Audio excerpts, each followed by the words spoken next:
Now broadcasting from the Next Gen Conservative Studio in sunny South Florida, bringing you the latest in politics, current events, and pop culture. This is the Whitfield Report with Sam Whitfield.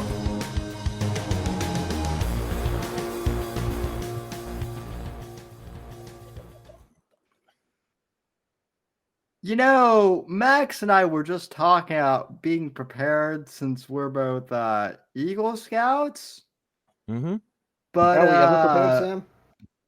You know, this is the Whitfield Report. We take the part of improvising that we were taught. Take it very seriously in Boy Scouts.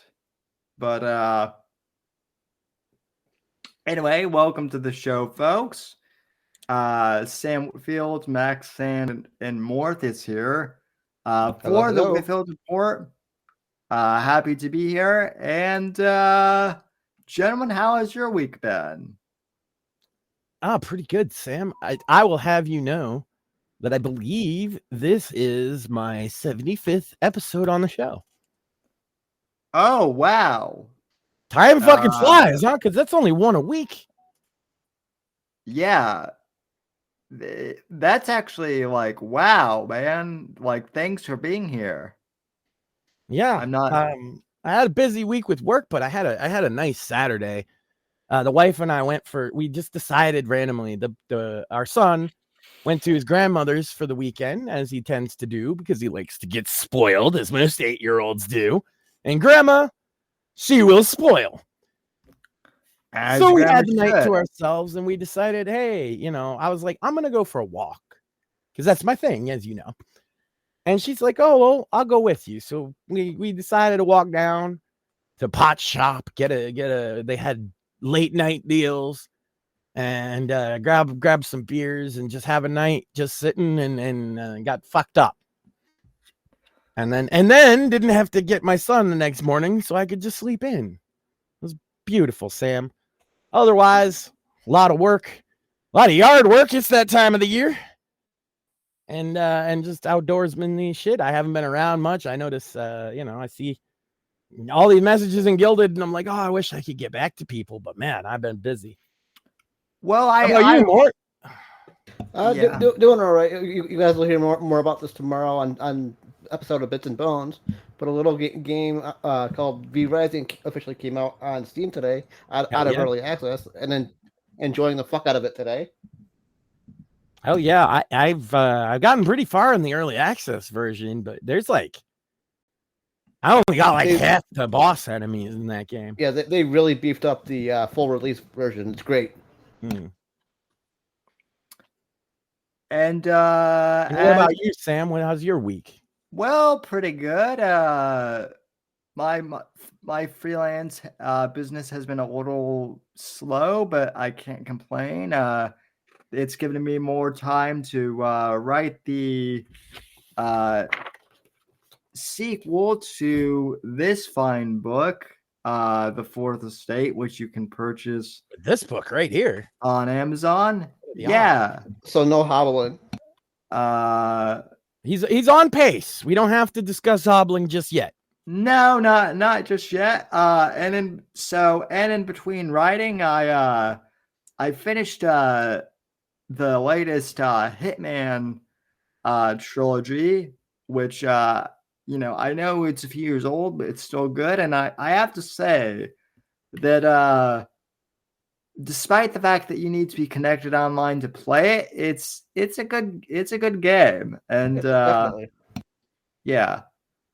And the guy who the voice actor who plays Hitman always cracks me up just with how he delivers some of those deadpan lines. Yeah, my favorite's still Blood Money, but the new trilogy really gave it a run for its money in terms of there's some amazing locations in there, and I've also been creative executions and things. I've also been replaying Blood Money as well, which is fantastic. So, and then all of our week, since everyone here, we checked before the show, everyone here is a scout, a former scout, but you're not a former scout, you're a scout for life. Absolutely. That's important. Mm-hmm. And we got some news that kind of, no matter how your week was, would affect it, wouldn't it, Sam?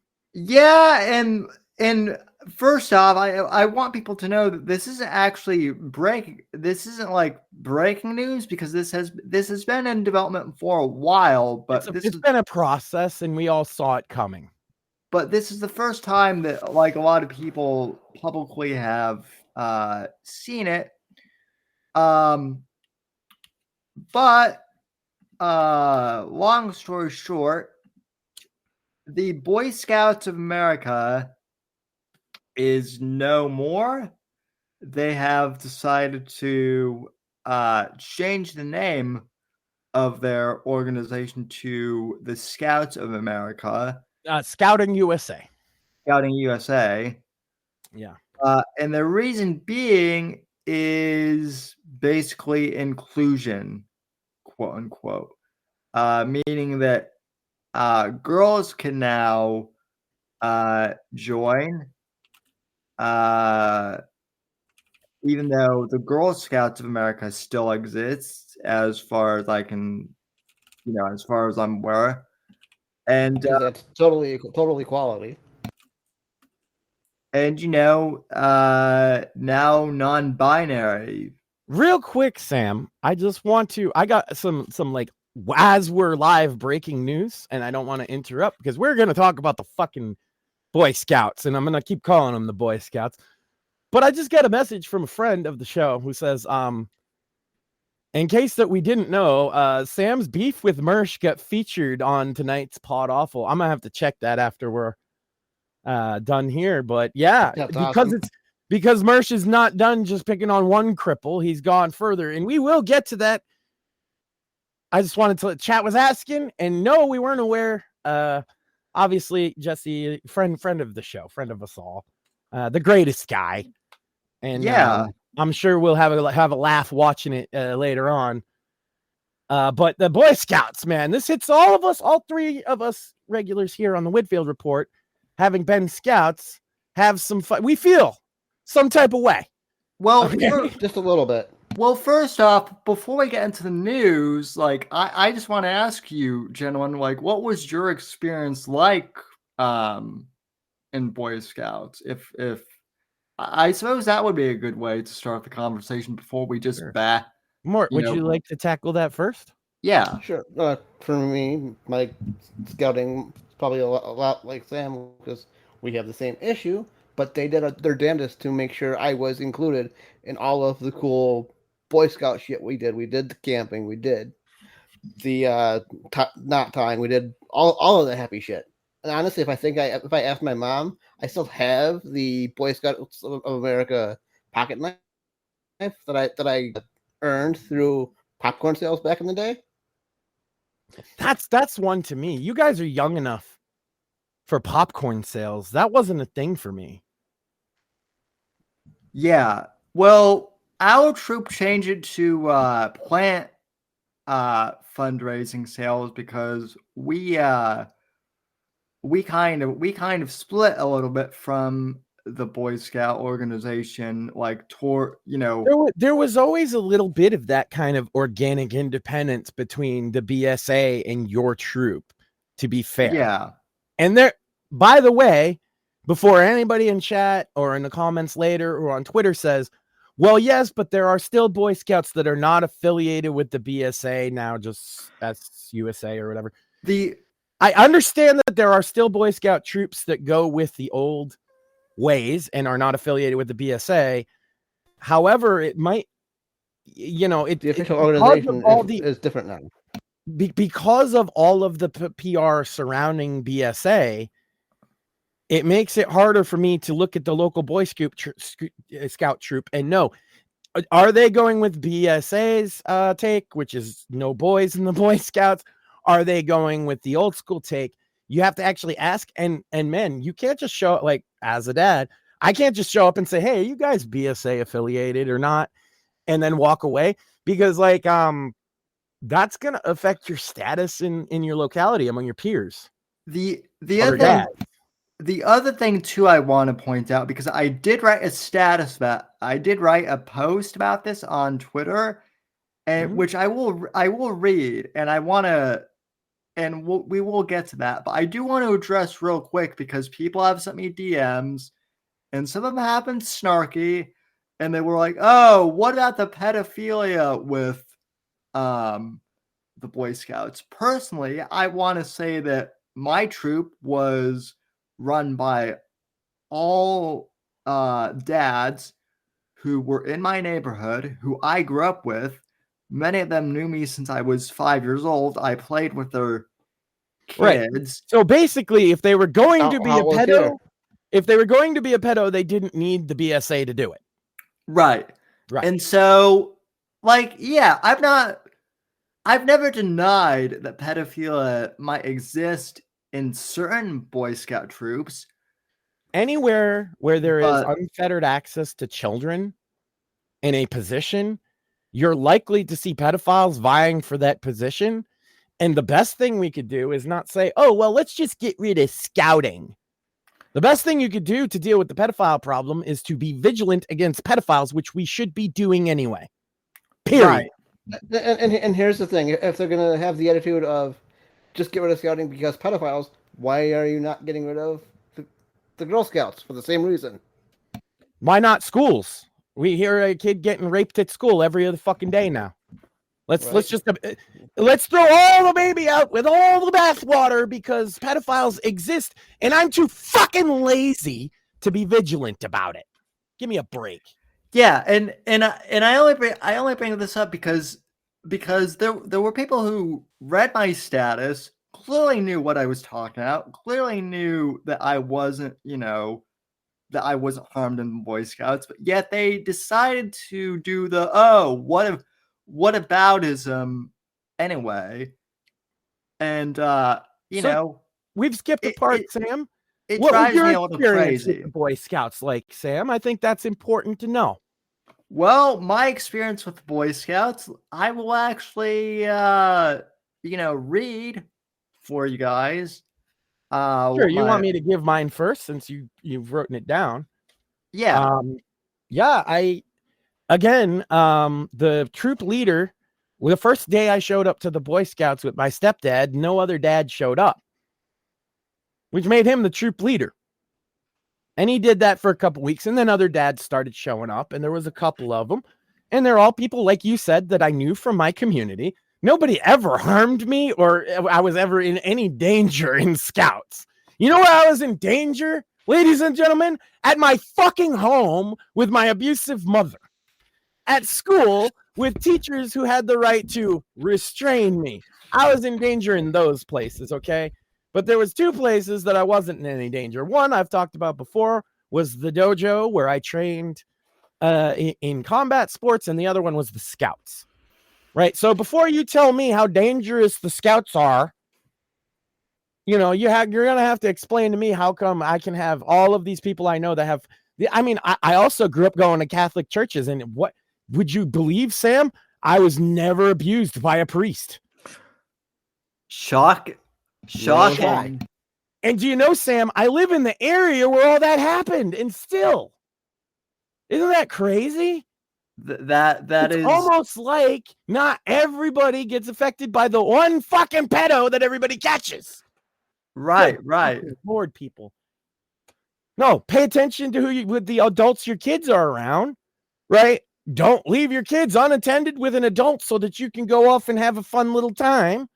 Otherwise, and that's true, by the way, in anywhere you're going to leave your kid. You think there's no pedophiles who run daycare centers?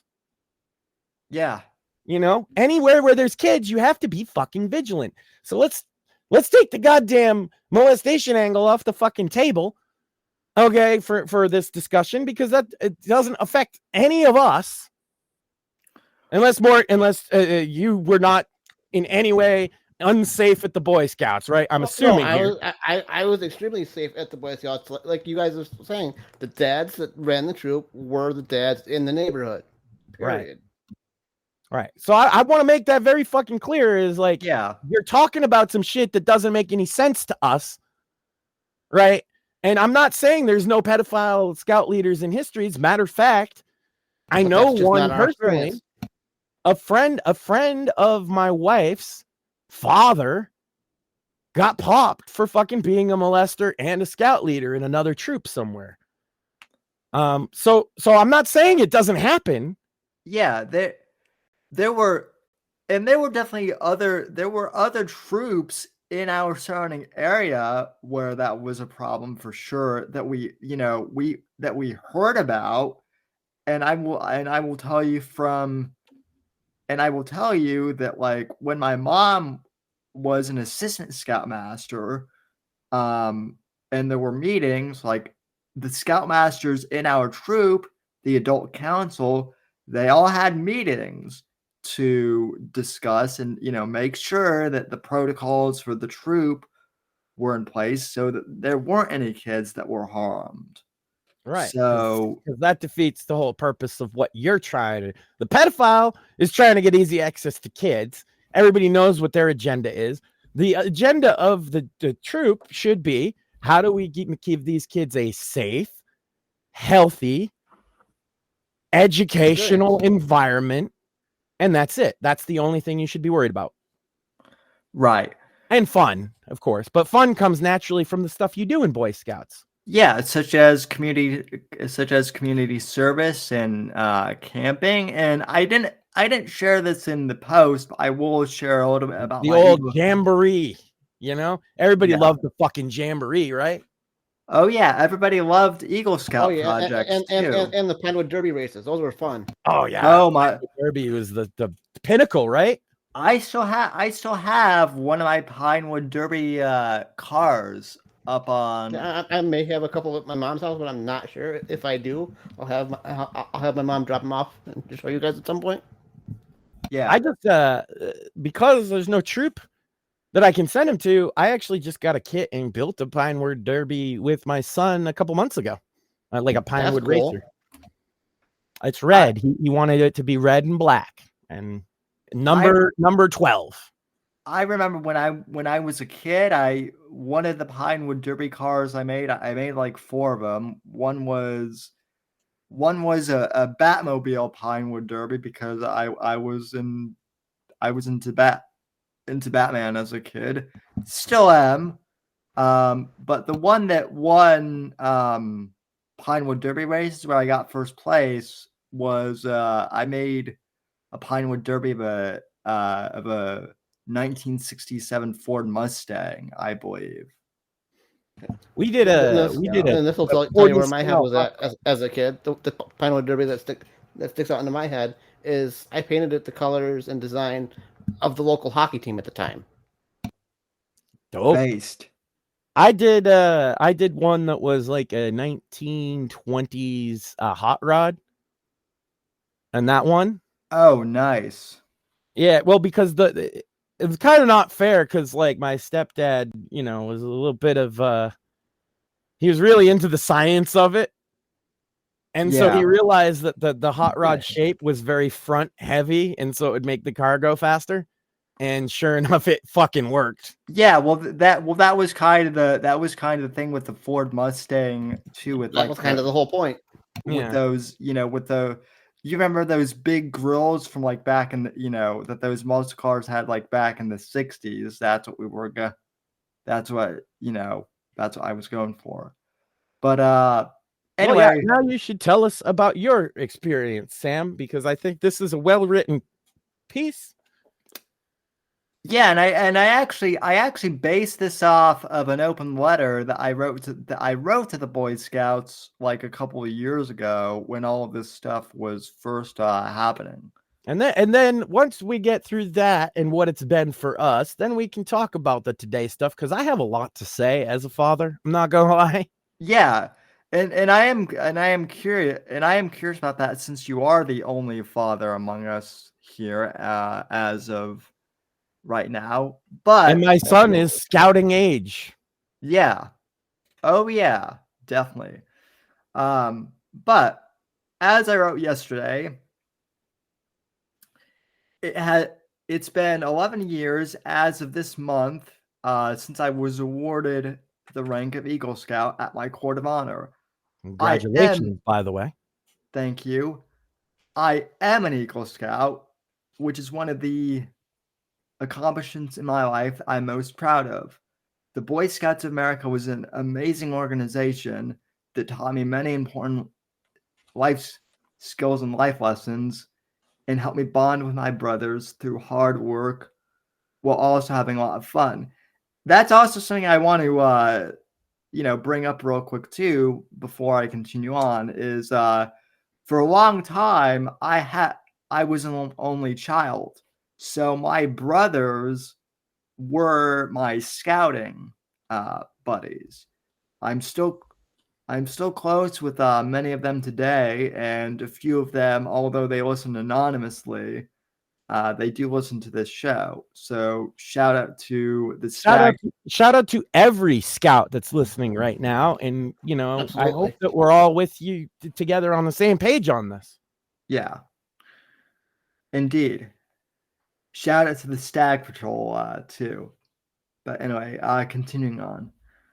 Boy Scouts also helped me overcome a lot of my insecurities from growing up with a physical disability and taught me to adapt and improve and improvise where necessary. Boys need spaces to develop into men.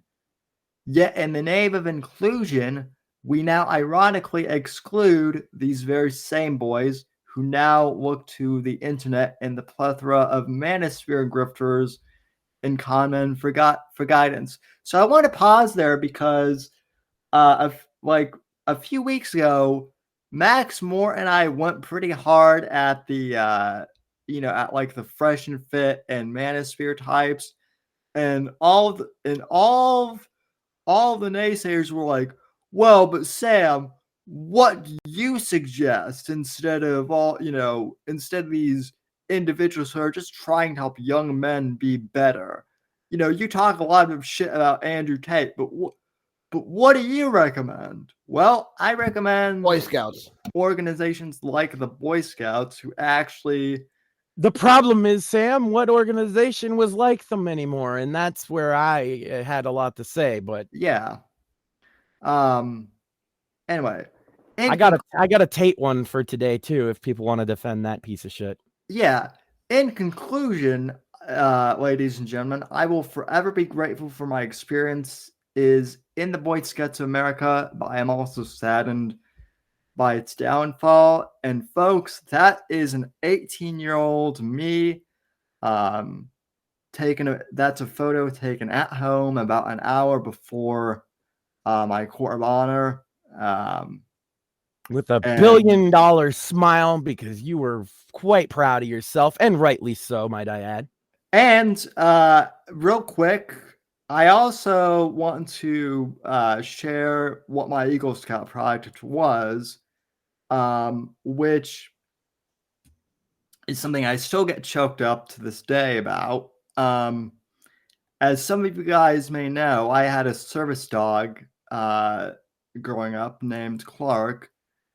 And when I was about 14, I no longer needed Clark as a service dog. So my mother said that I had to give him up because Clark was still too young to retire. But she gave me somebody else could definitely use him. Yeah, I feel you. That's rough though. That's a lot to ask of a young boy. That was rough for me, and it was tough for a while. But she gave me the choice of who I could give Clark to, and so I said, well, if he's got to go to someone else, I would prefer that he go to a wounded veteran. And so we called the local VA, and basically we placed Clark with an organization that placed service dogs with wounded veterans in Colorado. The reason why I bring that up and why it relates to my Eagle Scout project is a couple of years later, when I was considering organizations to do my project for, I thought of that organization in Colorado, Freedom Service Dogs. And so what I did was I gathered supplies, not money, because you can't get get money as part of a charge, but we asked people to donate supplies, things like dog food, toiletries, household items. Things for both dogs and wounded veterans, right? Yes. And we basically gathered those supplies and we donated them to the organization. And as a result of that, they were able to then put together care packages for the veterans that were receiving the dogs that they trained Awesome. as a result. Wow. And, wow. Scouting did that much awesome. good, Sam? Yeah. Oh, we better worry about the pedos, though. Everybody quit being scouts. Nobody ever scout again. There's a pedo one time. Yeah. Who knew? Helping wounded veterans is awesome, right? But pedophilia, man. We gotta we just can't be helping wounded veterans if there's pedophiles that might possibly exist in a place, because that might require us to, I don't know, be vigilant and have to pay attention to what's going on. And you probably shouldn't browse your notifications on a stream, just in case. But no, so what's the status? Okay. Imagine you guys, if you had a son, maybe age 7, 8 years old, right? And you're like, man, scouting did so much good for me. And you look into the local scout troop, the Boy Scout troop, and there's not one boy. How would that make you feel, gentlemen? Honestly, I'd be pretty fucking pissed. Yeah. I'd be like, where are all my kids' friends at? It's all little girls and one trans girl. That's my troop, by the way. That's the troop that I was in. I'd be fucking fuming. So that's got to be extra tough because you're not that old, and I'm probably more qualified to be a leader of the troop than all of them. Yeah, more than likely. Let me ask you this, Max. Like, do you ever worry as a? I mean, I know we've talked a little bit about this, but like, you're probably at the age where you're looking for positive things for your, son and his friends to get involved in, and there's nothing organized, Sam. I can imagine. Well, I can imagine that must be frustrating for you. So I was talking about this earlier today in the Gilded, and I mentioned when I was a kid, there was a plethora of organizations, and if you were not doing sports, if you weren't in the scouts, if you didn't go to a karate, if you didn't have extracurriculars, you were a loser. Just flat out. Like, why aren't you in anything, It doesn't seem to be common, and I don't just mean for kids like my kids' age nowadays. I frankly mean it upwards and including people you guys' age, like in your late 20s. Right. But they didn't have a lot of organizations. You obviously are an exception. And it seems like scouting had Max, you and I are the same age. Yeah, that's why I thought it when I said you guys, and then I thought about you. I was like, well. But like, you see that these organizations do you good, and you want to do something like that for your kid. But here's the problem, okay? Scouting's a no-go because it's the Girl Scouts. It's not even the Boy Scouts anymore. They literally are basically rejecting boys. So it's not a place for boys. Maybe you could say, oh, well, they could play little boy sports. Well, even when I was a kid, we're going to upset like the one female viewers that we have, Sam, and I apologize, but oh, there's a girl on the team. Isn't it so great? Let's all talk about the girl all day. She can pitch overhand, Sam. We got to make her the pitcher, even though her pitches are worse than every man on the team. She's mediocre at best. Oh, but she's a girl and she's playing and she's so good. No, she hasn't got one hit all fucking season. Let's all pay attention to the girl. And no longer is it the boys' team anymore. It's not. Yeah. You're riding the coattails of the girl that everybody loves. It's so great that she played baseball. So you can't have that. Nowadays, it's not just baseball, Sam. Nowadays, the fucking basketball team's going to have a girl. The football team might have a girl kicker. And guess who everybody gets all the attention? It ain't going to be not one of the fucking boys. Not one. Speaking of that, Max. Don't care. I'm sorry, Morpheus, but doesn't matter that you're such a great athlete that you're definitely going to get a college scholarship. Doesn't matter.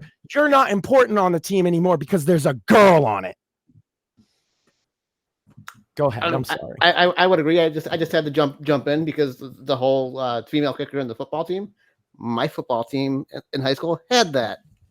Yeah, and Chibi, that was 20 fucking years ago. Yeah, Chibi in chat actually just said the same thing. She said, "I remember my high school senior football team had a female kicker." Right. So it's not a place for boys. It's a place for girls and boys now. And so that's sports. I mentioned hockey. I'm willing to bet there's not a lot of girls that try to play hockey because they don't want to get pushed into the boards 12 times a game and get in a fist fight. But that's hockey. Right. So I'm starting to suspect that hockey's the only sport I can have my son play where he can actually be a part of a boys team. Well, and I don't know how it is. I'll tell you right now, I cannot let my son fist fight a girl. So if they have one single girl in the entire fucking hockey thing, I can't have my son play. Thanks, girl power. Well, I don't know. What happens? Those same girls who are like, girl power, what happens if my son checks this bitch into the fucking post? Well, I don't know about your... They're going to be talking about how guy. Well, then, are they? They're going to be talking about how he's the devil. So I can't let my son play because girl power. I don't know. Well, I don't know where you're at either, but like I know like where I grew up in Colorado, like rugby was also like exclusively a boys sport. We don't have rugby. This is America. Or no, not rugby, but soccer? No, soccer's a girl's sport. Like universally. Like if you play soccer, I hate to break it to you, international people, but if you play soccer, you're a girl. Lacrosse. Lacrosse, there you go. Lacrosse. Yeah. You know, my wife's cousin played lacrosse just a couple years ago in high school, and I'm pretty sure it was all guys. But give it time, Sam. Give it time. There will be a girl on the team. Well, they and then all the boys, then it doesn't matter if you're any good. Because you're not as good as the girl. Because, oh my God, look, there's a girl playing. See, I fucking hate feminism. Ruins it not only for the girls, but the boys too. Well, and see, my high school, we had both a boys lacrosse team and a girls lacrosse team. We were fortunate. Girls lacrosse with field hockey. Yeah. I have to say, I like Fired Up, Max. Oh man. It's like I've looked into many things where I could try and put my son into some organized group activity that's a boys club, because he gets interaction with girls every day at school. But matter of fact, you want to know why, Sam? It's because he gets the interaction with the girls at the school, and I get a call, and my son in first grade on the first day is getting kissed.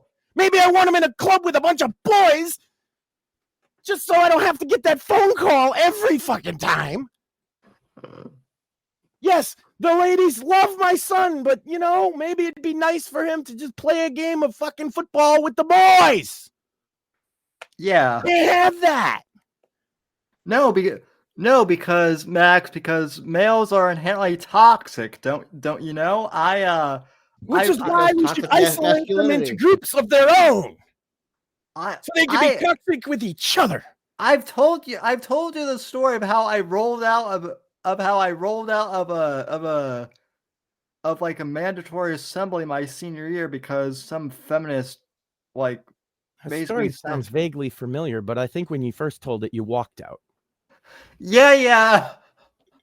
I said that I walked out, and then Shmuley never let me hear the end of it. So, well, yeah, that's the basis of the whole Sam can walk theory. It all stems from that. Yeah, because I was telling like this really profound story of how I stood up to feminism in high school, and Shmuley's He takeaway stood up. was, Listen to that, fans. you know what? More, you sit down. Oh wait, you already are. I'm always sitting down, Sam. Well, yeah. So turns out he's probably sitting down more than you are. So, God damn it! We always get down this rabbit hole. But no, another thing I wanted to point out. Cripples and a giant. I wanted to point out, but both of you shared this experience, and I share it from the other perspective. One thing that was great about the Boy Scouts is that it didn't matter what kind of boy you were. Right? Agreed. The crippled kid signs up for the Scouts, and that is the first place you're going to learn, A, they're not all that different from you because now you're interacting with them, and then B, they might be a good actual friend, and that's exactly what you guys have both discussed. And that's another thing too. Like, I hadn't even thought of that until you mentioned it, but like, that was the other thing too, was like most of the friends that I was in Boy Scouts with, we also went to the same elementary school, so and middle school. So like especially like during middle school when people were like weird and didn't know how to approach me, like all my other friends were like, "Oh, Sam's cool. He's just like the rest of us." Like, yeah, Sam's one of us. Yeah, and so, I spent a week in the woods with that guy. What do you mean? Yeah, and that's what Boy Scouts. He's just on fucking wheels. That's what Boy Scouts will do for you. Another one, like a separate issue, but a similar thing. There might be black kids in your troop. There might be Hispanic kids in your troop. There might be Asian kids in your troop. There might be people who speak different languages in your troop. But if they're boys and they're part of the troop, you are brothers, and that's that. And to me, that's real inclusion. Like, Absolutely. What? Like, I hate to say it, but like this whole thing of, we have to be inclusive. We have to be inclusive. Shut the fuck up. It's anything but inclusive, you fucking assholes. Well, I just pointed out, I feel that my son is excluded from basically all organized activities for kids his age. Yeah, pretty much. And personal story about the Scouts. Another personal story about the Scouts. To this day, my quote unquote adult wheelchair does not have handlebars. Why is that? Because my buddies in the fucking Scouts would try to run me into things. That was fucking funny. Not only that, but like Glad the cripple. I love it. That's based. Not only that, but like sometimes my friends would be like, "Sam, can I try? Can I try it?" So what they would do is I would get me a chair so they could get in it. So I would be next thing they're setting up ramps and shit. Yeah, and I remember my mom. I remember one time we were at the sand dunes, and I had one of those like sand wheelchairs, and my mom was on the trip. I had like one of those like wheelchairs that you could take through sand with like the big balloon tires.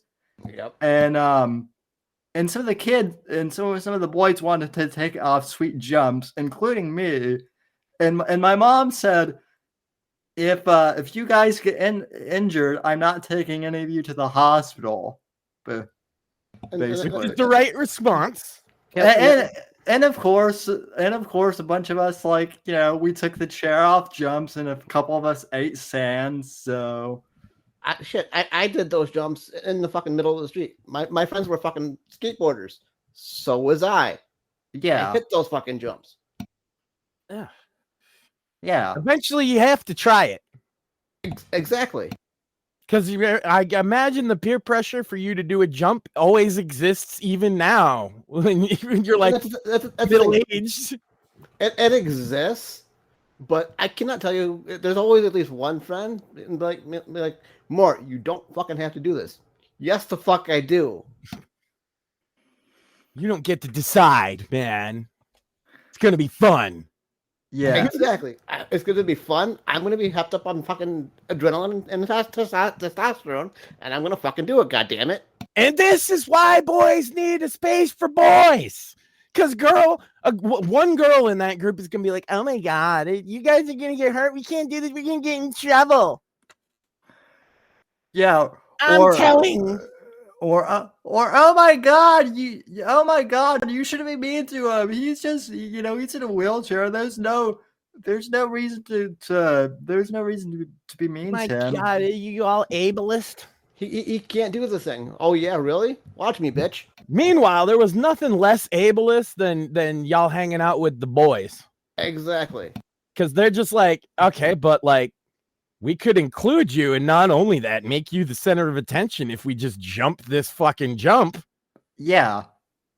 And another thing, anytime I was, say, in a forest with the boys, if I couldn't physically get through something, lock down the chair, and the boys would help fucking lift me up and get me there. Improvise. Yeah. We were literally just talking about that. Improvise is like part of the code. You got to be able to improvise and adapt, and having a guy like you guys in the troop would cause not only that adaptation, right, but camaraderie. We can't leave Sam behind. And granted, so what do we do? I would generally be the brain behind how we do the thing, but I can't physically do the thing myself. I would just tell the guys, this is how we need to do it. Oh, please. My scoutmasters. Did anybody have to tell them, or did they just do it? They just did it because they were the boys. That's right.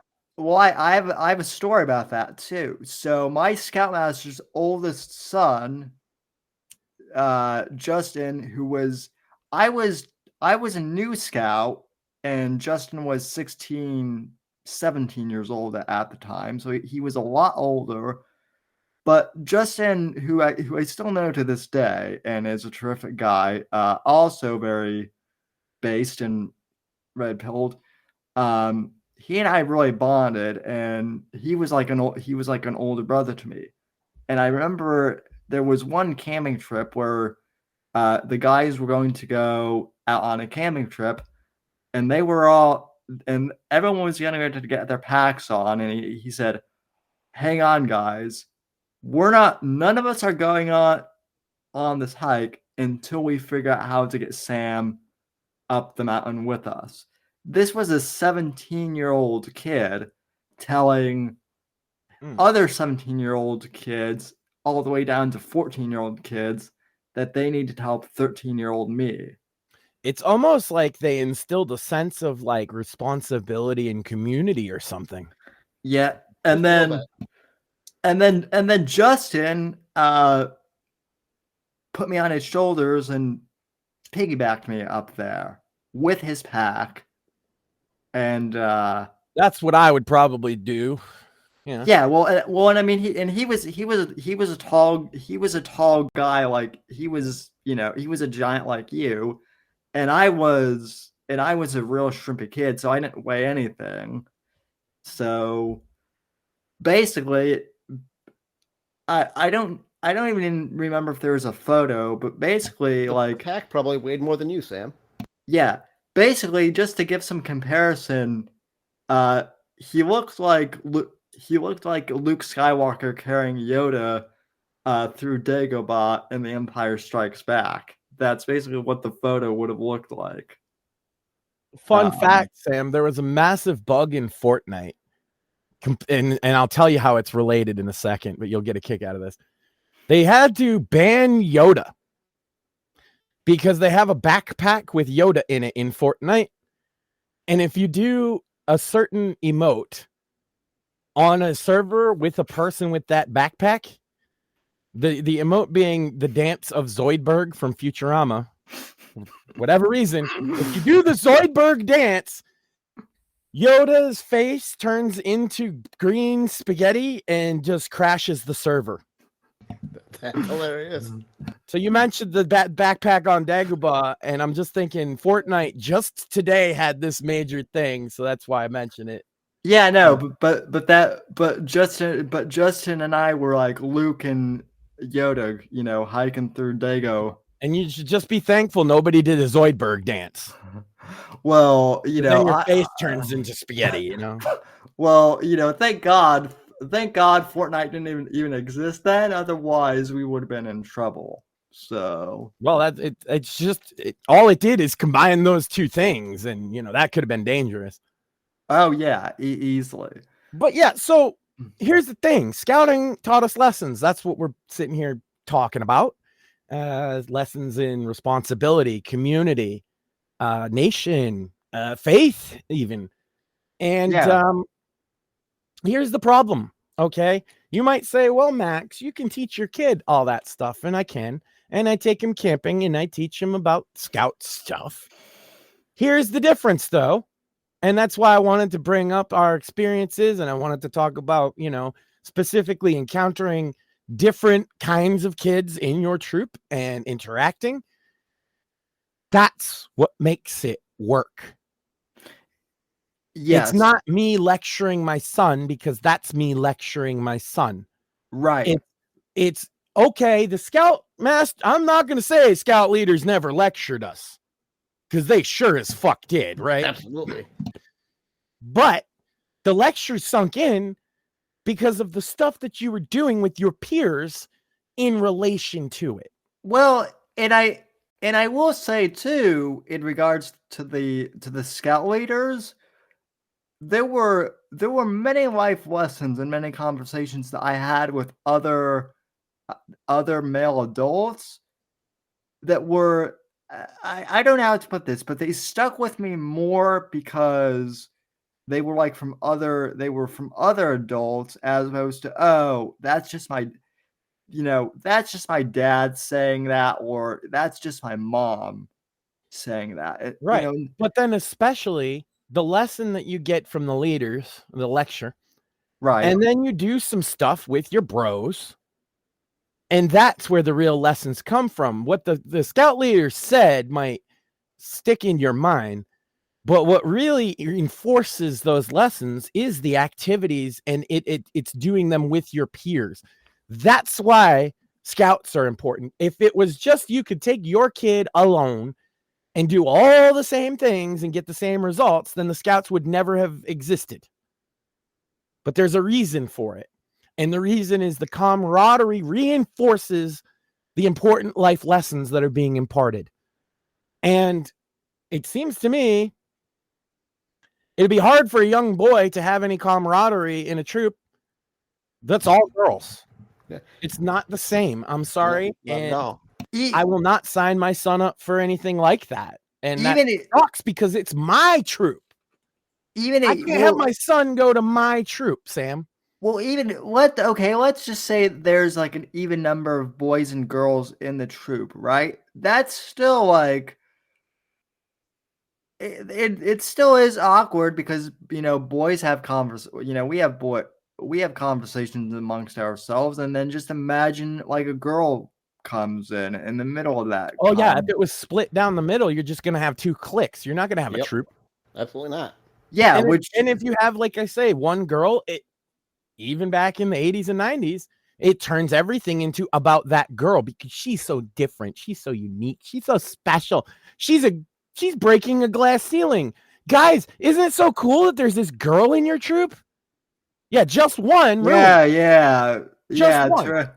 Terrific. Hey guys, what are we gonna do? Let's leave this chick behind and go do something, else. That's what the reaction would have been. The one girl, it'll just be like, okay, well, it's troop time. We're gonna do troop stuff, and then troop time's over, the meeting's over, and y'all are gonna go ride bikes, and you sure as fuck ain't bringing her with you. Yeah, pretty much. So it doesn't create that high trust, camaraderie, brotherhood. It's, hey, everybody, look at the girl. And then all the guys are like, yeah, well, I've been here for 4 years, but yeah, no, listen to all about her. I would also By say the way, that boys everywhere in reality nowadays. If you didn't know, like in school, the girls get all the attention for doing very basic, mediocre things, and if a boy overachieves, who cares? Who cares? if a boy if Is he trans? If he's not trans, then nobody cares. The boy's just expected to do the thing. Not only that, but if a boy overachieves, he might be a dangerous toxic male. He might shoot up the school. We better keep an eye out on. Yeah, and if you underachieve, same thing.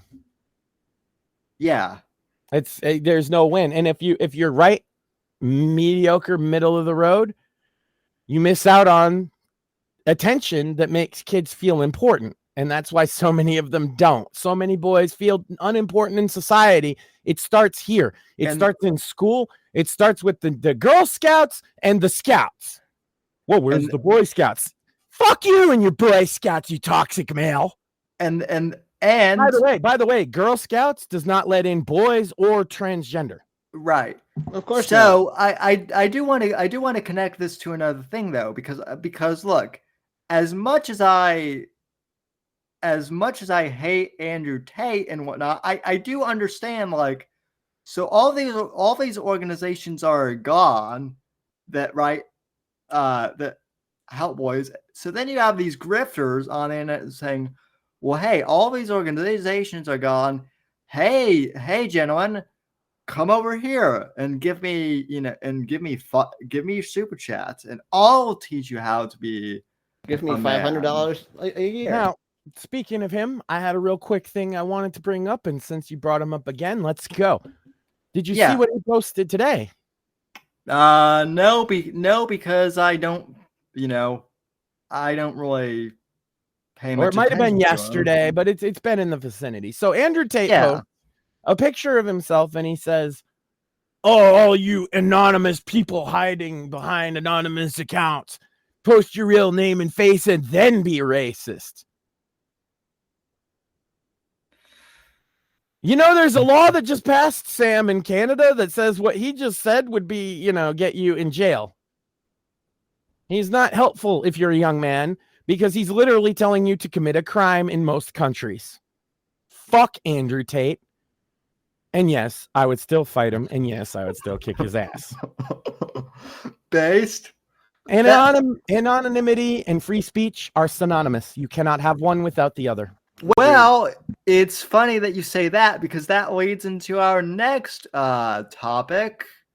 I know that I don't give I know that we've kind of dunked on the Daily Wire a bit, and to be fair, that does happen a lot, somewhat. But to be fair, they deserve it a lot too. Yeah, it's not undeserved. To be fair, but Matt Walsh actually posted a video on Friday that is well worth watching, because it deals with the Anti-Semitism Awareness Act, which is before our Congress right now. And Matt actually has a pretty good take on this. I'm not sure if either Moore or Max, if you've seen this, but I have not. Let me go ahead and pull this up to you, because, like I said, the Daily Wire does deserve its fair share of criticism. But as I've always said, I will give people credit where credit is due, and I think Matt Walsh is actually, he deserves some credit here. So let's play this clip, and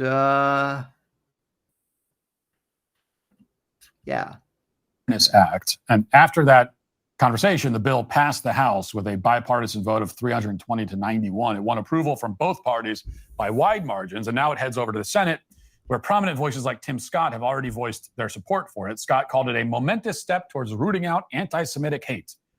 And there was a lot of that sort of celebrating over at the House as well. Republican Representative Elise Stefanik said that the legislation is an incredibly important step to ensure that Jewish students and community members at America's universities feel safe.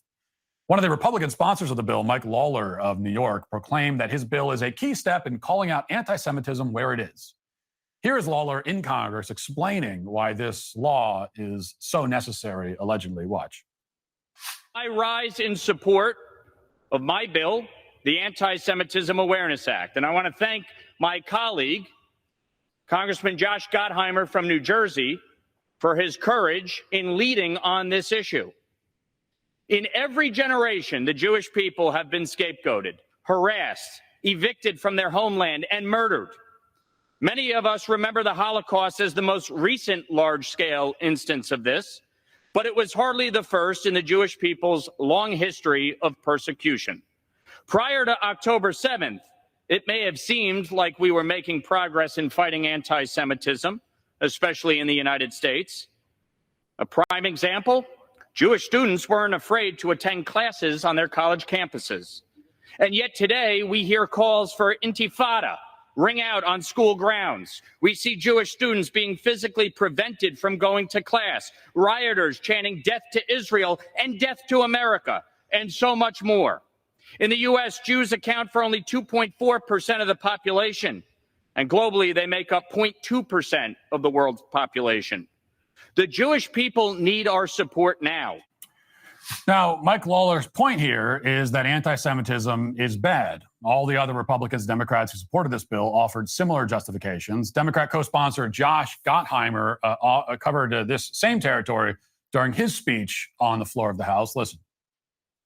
Mr. Speaker, I rise today in support of my bipartisan bill, the Anti-Semitism Awareness Act, to ensure that we're standing up to the Jew hatred that's spreading like wildfire on campuses across our country. I'm proud to lead this legislation with my friend and fellow Problem Solver Caucus member, Congressman Mike Lawler from New York. If they're committing As crime, we are voting charge today them for the crime. What? Like, how is that hard? Right, exactly. Shouldn't Okay. be that hard. If they're on the campus and they assault or threaten a Jewish student or any fucking student, we have a legal system for that. That's a crime already.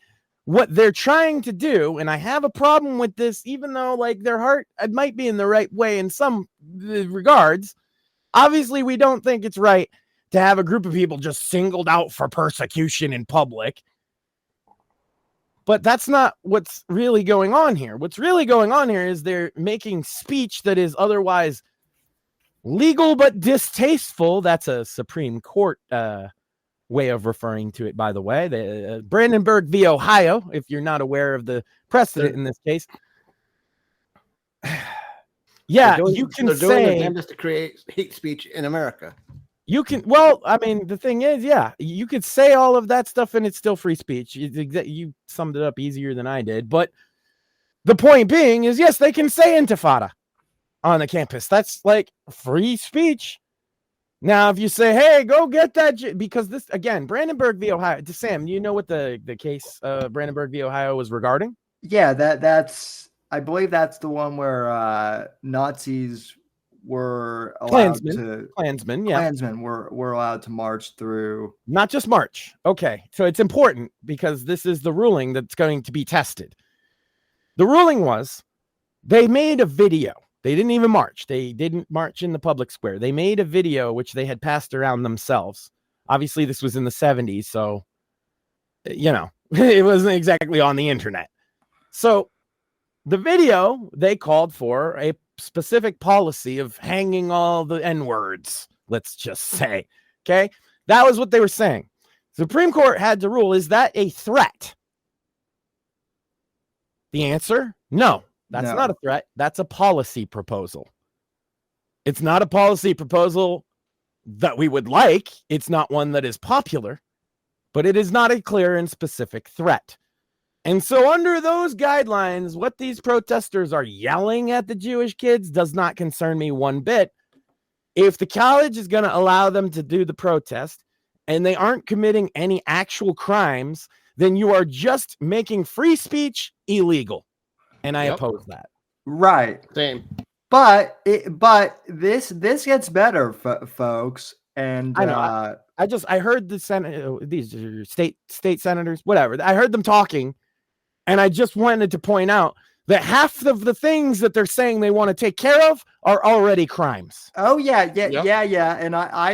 And I made this point when I replied to the video somewhere else on Twitter over the weekend. Not only that, Sam, but we were critical of this bill before October 7th when DeSantis first proposed and signed the anti-BDS law.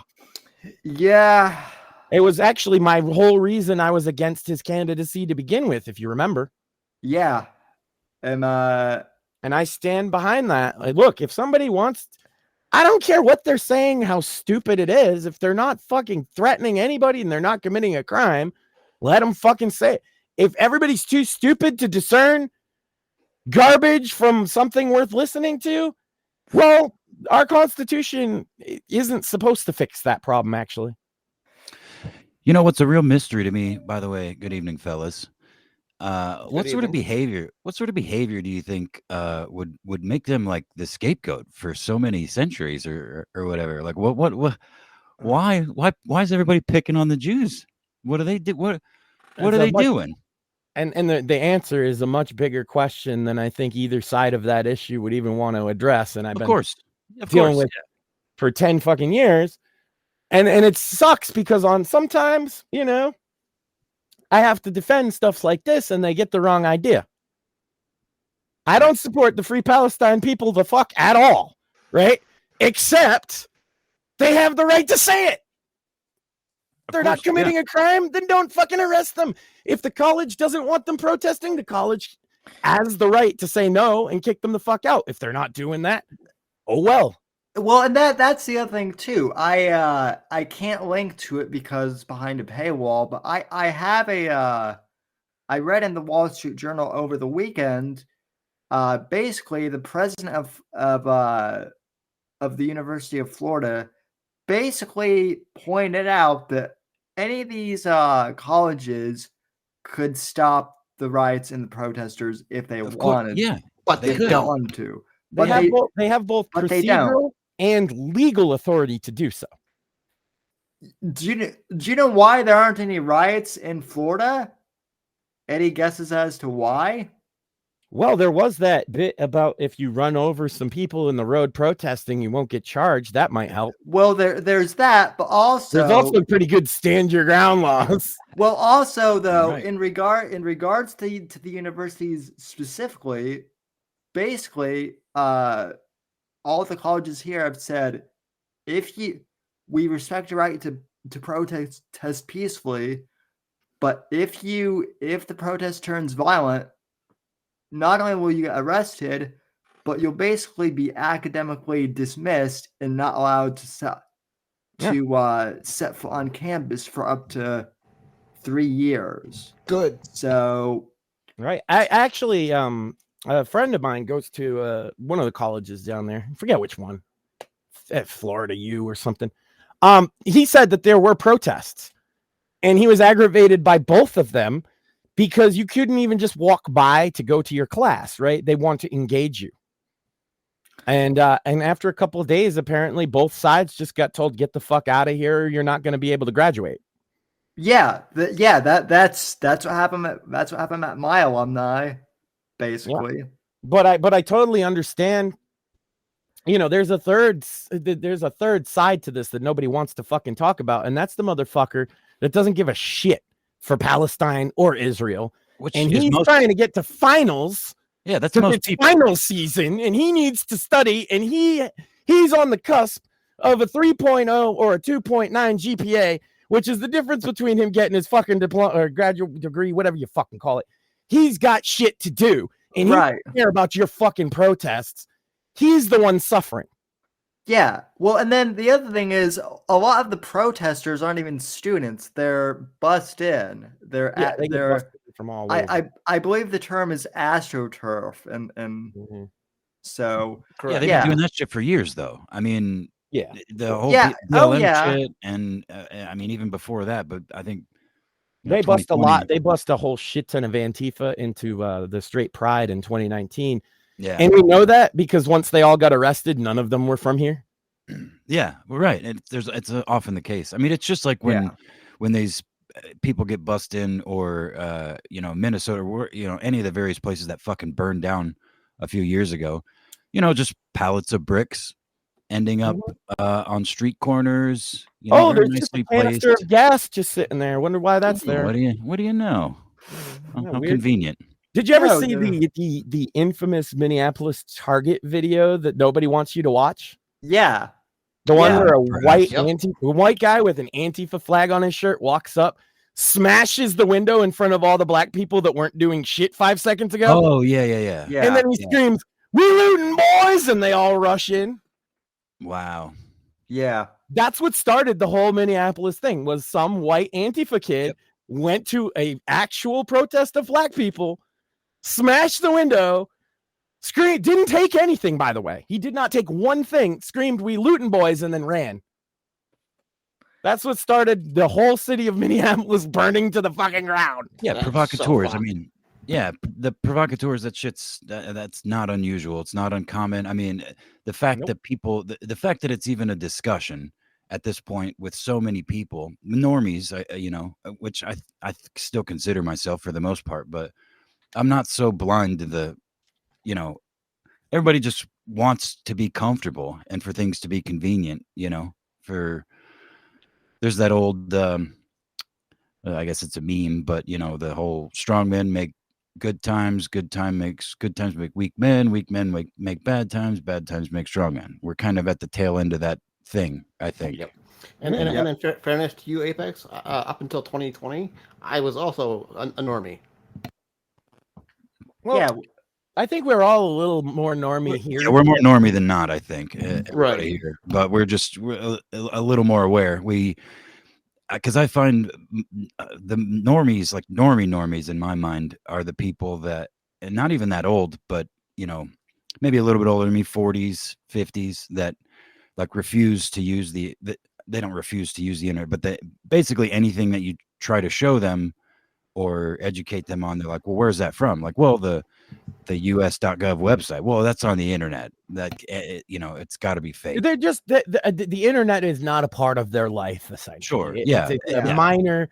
Maybe they go on Facebook and be like, "Here's my family picnic," but otherwise, they're just not online. Yeah, it's an ethereal thing, sort of, and it is to those of us that use it too. And truth be told, my life was way better before I started using the internet. I don't have a comparison, to be honest, because I was on BBS boards and I'm a nerd. No, for sure. I mean, back in the early 2000s, I had a fucking computer. I was actually just thinking today, back on my Flash 1.0 little stick figure, like murder animations that I used to do, or like karate. One was like it's through a scope and it like blows a guy's head off, and then a bird comes down and picks the head up. Shit took me forever, but I loved it. It's just like moving pixel at a time. Oh, man. Adobe Flash era shit was a vibe. Yeah. Do any of you gentlemen remember the games from fucking like Newgrounds and shit? Yeah. Miniclip. I also remember miniclip.com. But that's the thing he's getting at here is that during those times, the internet was kind of ethereal for us too. Right. Yeah. I'm with you like 100%. Like getting too invested online at all is where you lose your normie status, I think. Of course, yeah. And it's just the way it's all designed, it's so easy to fucking fall into. And like Sammy and I talked about years ago, I can't remember where I originally heard this take recommended in your feed. You can get the next step of your right. I can't remember who I heard it from originally, but it rung a bell with me. The idea that like everybody, especially in this modern era, over the last century, probably, and certainly into the future, has had some kind of mental illness or mental deficiency or social awkward, something weird about them.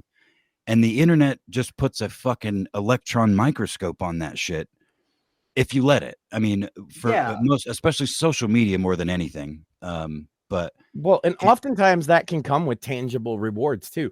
Like Chris Chan didn't get to where he was because it was always negative feedback. In fact, a lot of times he made a couple bucks selling a picture or something. Yeah.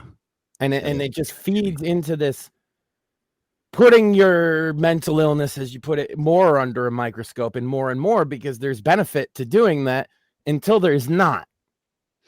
Well, yeah, and I mean, I think people analyzing it, like using it as a tool for self-reflection, is great. I'd mean more like the lunatics that don't realize that they're fucked up. They don't realize. Well, that's that why what I they're picked doing Chris Chan specifically, because he Well, right, exactly. That's perfect. That's perfect. Yeah. But anyway, we're getting way off track. Sammy, we wanted to watch this video. Let's finish. Oh my God, yeah, we're still talking about the Matt Walsh video, aren't we? Yeah. So basically, I wanted to skip. I skipped a bit past that other Congress guy's whatever he said, because he said the same thing. But Yeah, I didn't know. Reiterating the same point from Walsh to So I didn't know a lot about this bill, but what Matt is about to say, I'm not going to play the whole clip, but it is pretty like jaw dropping for some of the normies, and yeah, should be. Anyway, let me go ahead and play this. Indeed, it is bad. But what we aren't hearing from the defenders of the bill or even its sponsors is why this particular bill is necessary or good or wise or ethical or constitutional. That's because it is none of those things. In fact, it is, without exaggeration, one of the worst pieces of legislation we have ever seen in our lifetimes. I already explained some of my objections to this proposed law yesterday, but let's go over this again now that I've had some more time to investigate it further. And then I have 2 additional thoughts to offer. But first, to review. The Anti-Semitism Awareness Act that just passed the House mandates that when the Department of Education enforces federal anti-discrimination laws, it does so according to a definition of anti-Semitism provided by something called the International Holocaust Remembrance Alliance. So the legislation is mandating a certain definition of unlawful anti-Semitism, but it has farmed that definition out to this other group. Insanely, the bill itself never gives a definition. It only says that the definition is whatever the International Holocaust Remembrance Alliance says it is. The bill adds that the examples of anti-Semitism provided by the same group shall henceforth also be a part of the legal definition of anti-Semitism. But of course, the bill doesn't tell you what those examples are either. Now, when we talked about this yesterday, I didn't know what the International Holocaust Remembrance Alliance was. All I knew, all that any of us really need to know, is that it is not a legislative body of the United States government. Whatever it is, it certainly is not an organization that should have any ability to dictate legislation or define the terms in our laws. Imagine that. But the truth is even worse than it first appears. The IHRA is not just some random activist group. It is, as the I for international suggests, an international and intergovernmental organization founded by the Prime Minister of Sweden in 1998. Mm-hmm. It's comprised of international partners, quote unquote, like the UN and the EU. There's always a fucking 35 member countries, including the United States, the UK, and of course, Israel. Now, what this means is that our legislation is being farmed out specifically to foreign powers. Should this bill become law, it will mean that a group of foreign governments have had a say in developing speech restrictions that govern American citizens. Now, that is more than enough reason to oppose the bill absolutely and unequivocally. I would want to take this legislation is anybody here shocked? Shoot it into the sun Not at all. based solely on the fact that it gives foreign governments any power at all over our own people. Even if I otherwise agreed with the text of the bill, I would still oppose it on that basis alone. But I don't agree. No freedom-loving, self-respecting American should agree. As we talked about yesterday, if you go to the IHRA website to find out what their definition of anti-Semitism is, the first glance won't be very shocking. According to its definition, anti-Semitism is basically hatred of Jews. That makes sense. The trouble really starts, however, when you scroll down the page a bit and you get to examples of anti-Semitism that this cadre of foreign governments has provided. And there you'll find a number of examples which will have the force of law under this bill, including the following. Quote, these are all examples of anti-Semitism. Accusing the Jews as a people or Israel as a state of inventing or exaggerating the Holocaust. Accusing Jewish citizens of being more loyal to Israel or to the alleged priorities of Jews worldwide than to the interests of their own nations. Denying the Jewish people the right to self-determination, e.g. by claiming that the existence of a state of Israel is a racist endeavor. Applying double standards by requiring of it behavior not expected or demanded of any other democratic nation. using the symbols and images associated with classic anti-Semitism, e.g., claims of Jews killing Jesus or blood libel, to characterize Israel or Israelis, drawing comparisons of contemporary Israeli policy to that of the Nazis, holding Jews collectively responsible for actions of the state of Israel.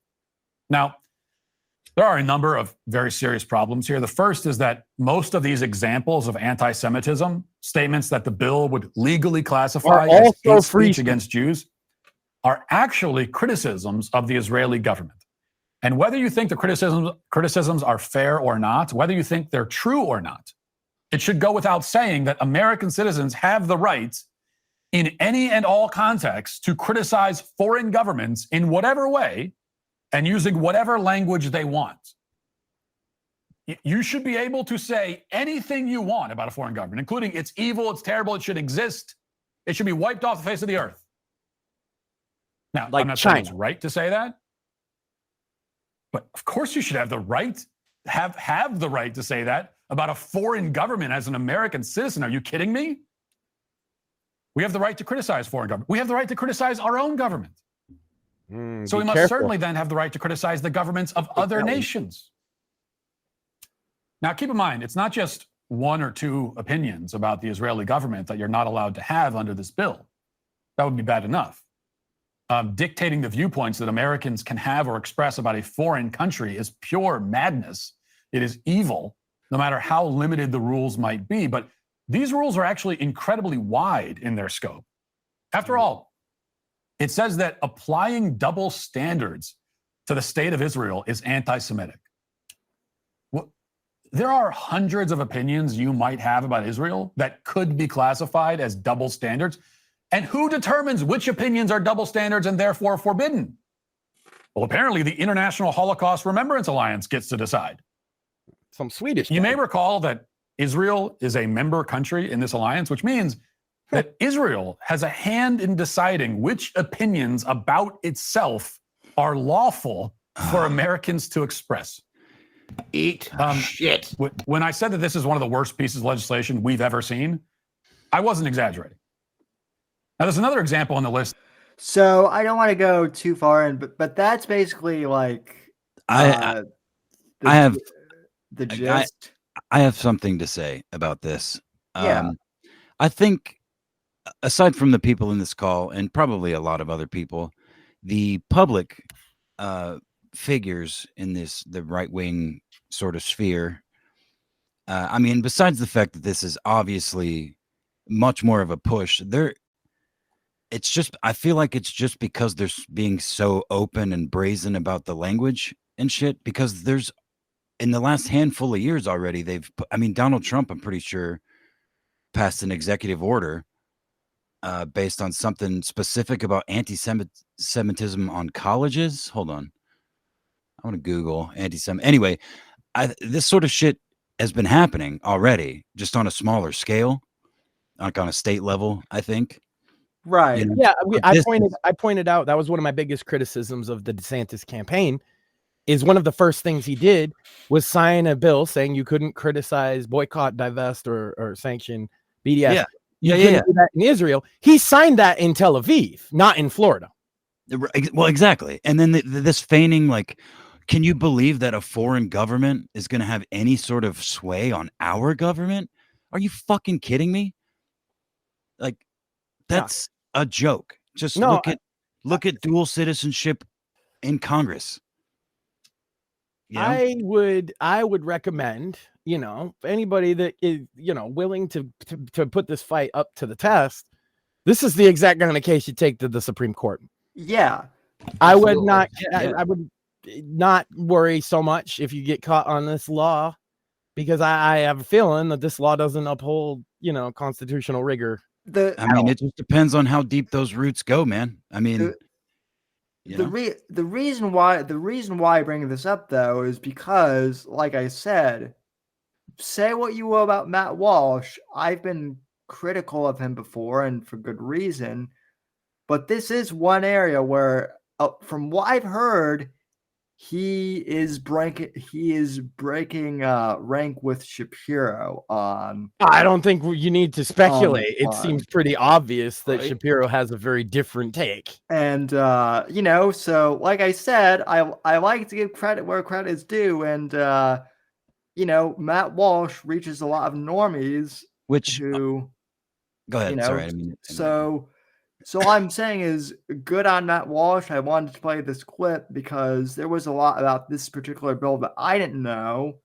Well, it's funny because by what he just said, you could say Canada should be wiped off the face of the earth. You could say China should be wiped off the face of the earth. You could say the UK should be wiped off the face of the earth. And a lot of my Irish compatriots might agree. And you could say fucking Russia should be wiped off the face of the earth. But God help you if you say Israel. That is a double standard, and that goes against their own stupid definition. The problem with all of these definitions, it's the same problem with all the speech laws. If you do not get into specific objective definitions, which is basically what he was getting at, that there's no specific definitions and the people in charge of the definitions aren't even part of the government, right? If you don't have specific codes of things, okay, you can do this, you cannot do that, then it's going to be used to the worst possible degree. Right. That's just. I mean, anybody who's ever used a website, or run a Discord server even understands this principle, right? That if you say, "Oh, we got one rule: don't be a jerk," that works with 5 people. You got 5 people on your server, that's going to work. You got 100 people on your server, and somebody's going to be like, "Well, I'm not being a jerk." Right? And then the other people are going to be like, "Yes, you are being a jerk." You have to be more specific. And then imagine you've got a server with like 1,000 people on it, and it just becomes or 330 plus million. Yeah. I mean, I'm gonna be honest with you guys, because that was Matt Walsh, right? That's that guy's name? Yeah. Mm-hmm. He's still part of Daily Wire. Yes. Daily Wire. So that's why Sam was saying it seems like he broke from Shapiro a little bit, and I'm like, yeah, more than a little. I mean, hold on. That's what I was just about to say. I don't know that he necessarily deserves credit, because it seems to me that you're not allowed to criticize Israel at the Daily Wire. Nobody else does. I've never seen anybody else do that. Well, you notice he was very careful in not criticizing them. Exactly. That's my point. So he's coming out and he's got to make content. But I think obviously it's been approved. And I guess, to be fair, Candace is fucking incredibly flamboyant. And for a company that's trying real hard to swindle the right wing, the religious right wing Americans to get more money for themselves. From what I've heard, though, and I don't, I don't work there, so I don't know. But based on what I've heard, Walsh has gotten some pushback from people inside the Daily Wire. Oh, good. I'm willing to bet he's doing that kind of jujitsu, so to speak. Oh yeah. That's he's like, I didn't criticize Israel, Ben. I criticized the law, Ben. That's a good point. Yeah. He kept saying he would point that they were Israeli or whatever, but the point was that it's a foreign government, not that it's Israel specifically. Mm-hmm. I bet you it took him quite a bit to write it like that too, to make sure that I'm not criticizing Ben, because you knew that could be. That's a good point. That's the first thing Ben's gonna do. It could be. Hey, why did you say this? Yeah, I suppose it's likely one or the other, huh? He's either working the grift and in on it, or he's using Ben's own little game against him. One or the other. Being sneaky. Look! I just never thought that I would see like a Matt Walsh clip and ever be like, "Oh shit, I got to play this on the show." That was not on. That was not ever on my bingo card. Yeah, everything I've ever seen of that guy kind of sucks. He's just so fucking. That's what I was saying before we went on the air, Apex. Sam's like, "Did you see that Matt Walsh clip I shared?" And I was like, "No, because it's Matt Walsh." Nope. Right? No. And to be fair, like I would have had the same reaction because someone because someone DM'd that clip to me, and I'm like, why should I watch this? And they're like, just trust me. And I'm like, okay. And then I did, and I'm like, oh, okay, this is actually, Well, so. we got another clip that the crowd's gonna expect us to watch. We should maybe do that. Yeah. Okay. On the Israel bill thing, we all agree it's anti-free speech and gay, right? Yeah. Any disagreement? Nope. Well, so we got the Boy Scout stuff done and over with. We got the kind of news stuff. Oh yeah, Apex. Were you ever a scout? I was not. No, sir. Okay. Well, that's fine. My parents didn't like me that much. Well, my parents hated me, but I ended up anyway. But the three of us scouts talked about that they're fucking over the scouting organization. How there's not, and I had like a little meltdown that there's nothing you can put a young boy into. That either isn't the focus is on the one woman playing the sport, the one girl, right? And she sucks, but everybody's supposed to talk about how great it is. Or, I got to put him in the Boy Scouts, and it's my troop, right? That I was in, and I went. And the leaders were all women, and all the scouts were girls with one little trans girl.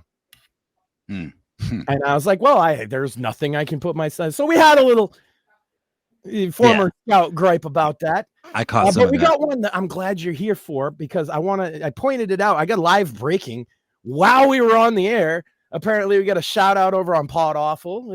Oh shit. Friend of the show. And he showed the battle with Sam and Mersh, because Mersh went after another triple guy. Have you seen that, Apex? No, I mean I saw it on Twitter, but I didn't see any clips really yet. Okay, Sam, you got to get this. He makes this guy basically cry, and at first, I'm like, the guy's spurging out, and I'm laughing, right? But as it goes on, I start to feel like existential dread for this guy, like he's actually losing it. Damn. Do you have a link to this, Max? Fuck, I should, but I just give me a minute. Yeah. No, it's fine. I just didn't want to search for it live on the. I wondered. It's funny because you fucking tweeted it, and I'm sourcing your tweet now. Should I send it? Oh, right. Let me go to my profile and look at. Yeah, that was the same. I commented on that. You both liked it, but Sam, that was the same. That clip is from the same stream that he went on for like he only watched like, it wasn't even 20 minutes. It was like 5 or 10 minutes of one of our streams, and he just kept pausing and fucking losing his goddamn mind. Right. That's not the clip I meant, Sam. The one I meant was the one of Mersh. Here it is. I got it. It's from Pescatore, Josh Pescatore. So I'm gonna put that in our little Twitter group for you, Sam. So okay, yeah, that was the stream where I can't remember. It's something about doxing. He was bitching about doxing, and I kept saying like, bro, it's not illegal. I mean, it's shitty, but it's not illegal, and I don't agree with it necessarily. But you can't fucking maybe you can't tink everything, my friend. Yeah, maybe it was that. Maybe we were talking about that. And I remember him specifically pausing when I said that and was like, "Oh, you think so, Apex? Oh, you think so? We'll see if you don't think that's." Oh, that's what I was like. We're still gonna see it. I was like, it's not illegal, but sometimes it's really funny. And he's like, "Oh yeah, Apex. We'll see about that. We'll see about that," or something like that. So, yeah. So the funny part with this guy from today. Oh my god! I forgot we were doing retarded Harvey fucking Harvey Firestein last week. Sorry, go ahead. It was Steel Toe morning show. Now I told Sam off air, I was like, "There's some background on them that you kind of don't really know about. That's kind of relevant." Pod Awful's been making fun of him for a long time. Yeah. So Pod Awful's been making fun of him, but he only ever did one show, and he specifically said, like, these people are kind of low-hanging fruit, and like I don't really fuck with them. Then some shit happened, and the dude's wife quit his show. It used to be him and his wife, April. She quit the show. Shit, and I didn't know April quit. Damn. And so Jesse actually co-hosted an episode of Steel Toe last week. So that's why I think it's okay. We can talk about them now, because it seems like that's all in the past. I didn't want to, you know, I'm a good henchman, and I got told, hey, let's not talk, give these people attention. So April's not his co-host anymore, and he's been bringing people in to help. But this is apparently the guy he got to be like the permanent co-host here on the right here. I think his name is John. I'm not positive. They say it in the show. Can you guys see that? Did it pop Yes. up on? Okay. I can see it. Yeah. And so Mersh is in their chat, and that's all the setup you need. So this is the new co-host of the show. They're trying to do a reboot. Kind of. They're getting, you know, views. They're actually doing well. You know, Jesse will do that for you. And so right here, Mersh is in their chat. New co-host. Let's let it rip, Sam. And you can judge this clip on your own. Also, I would mention I learned this later, but apparently the co-host is also another based cripple man. And so it's a, part of Mersh's pattern of picking on based crippled men, which is exactly why on Pod Awful they brought up that clip of I was nice to you and everything. I'm going to watch it when we were on air, so I couldn't watch it. But so this is the clip. And it was reminiscent of you owning Mersh, Sam, and that's why we were on Pod Awful tonight. Big, again, shout out to Pod Awful. Yeah, shout out to Jesse. The Bad Luck Boy. Wait, is that the Bad Luck Boys? Hold on a minute. Is that my Mersh?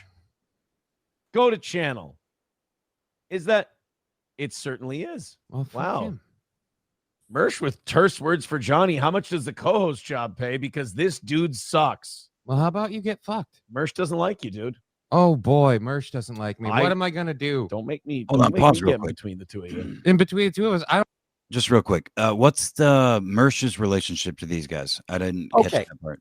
So Steel Toe is a big suck up to anybody with what he perceives to be edgelord comedy clout.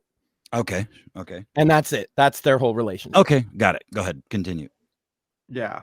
I don't give a shit. I've been too. fucking putting in a lot of work and helping out and a lot of shit. How much does the Mersh of this job suck? Oh, no, I'm fucking pissed. Uh-oh. Like, Well, you want to just fucking come out at me? You want to speak come out on at me it. for what? Speak on it. I'm not doing good enough for you? Well, too fucking bad. I'm kind of, I don't know, working 3 jobs, helping a friend out. How about you go fucking suck a dick, you piece of shit? Oh, I'm not entertaining the guy who's so fucking drunk he's still up at 5 a.m. Whoopity-doo. Yeah. Roast them.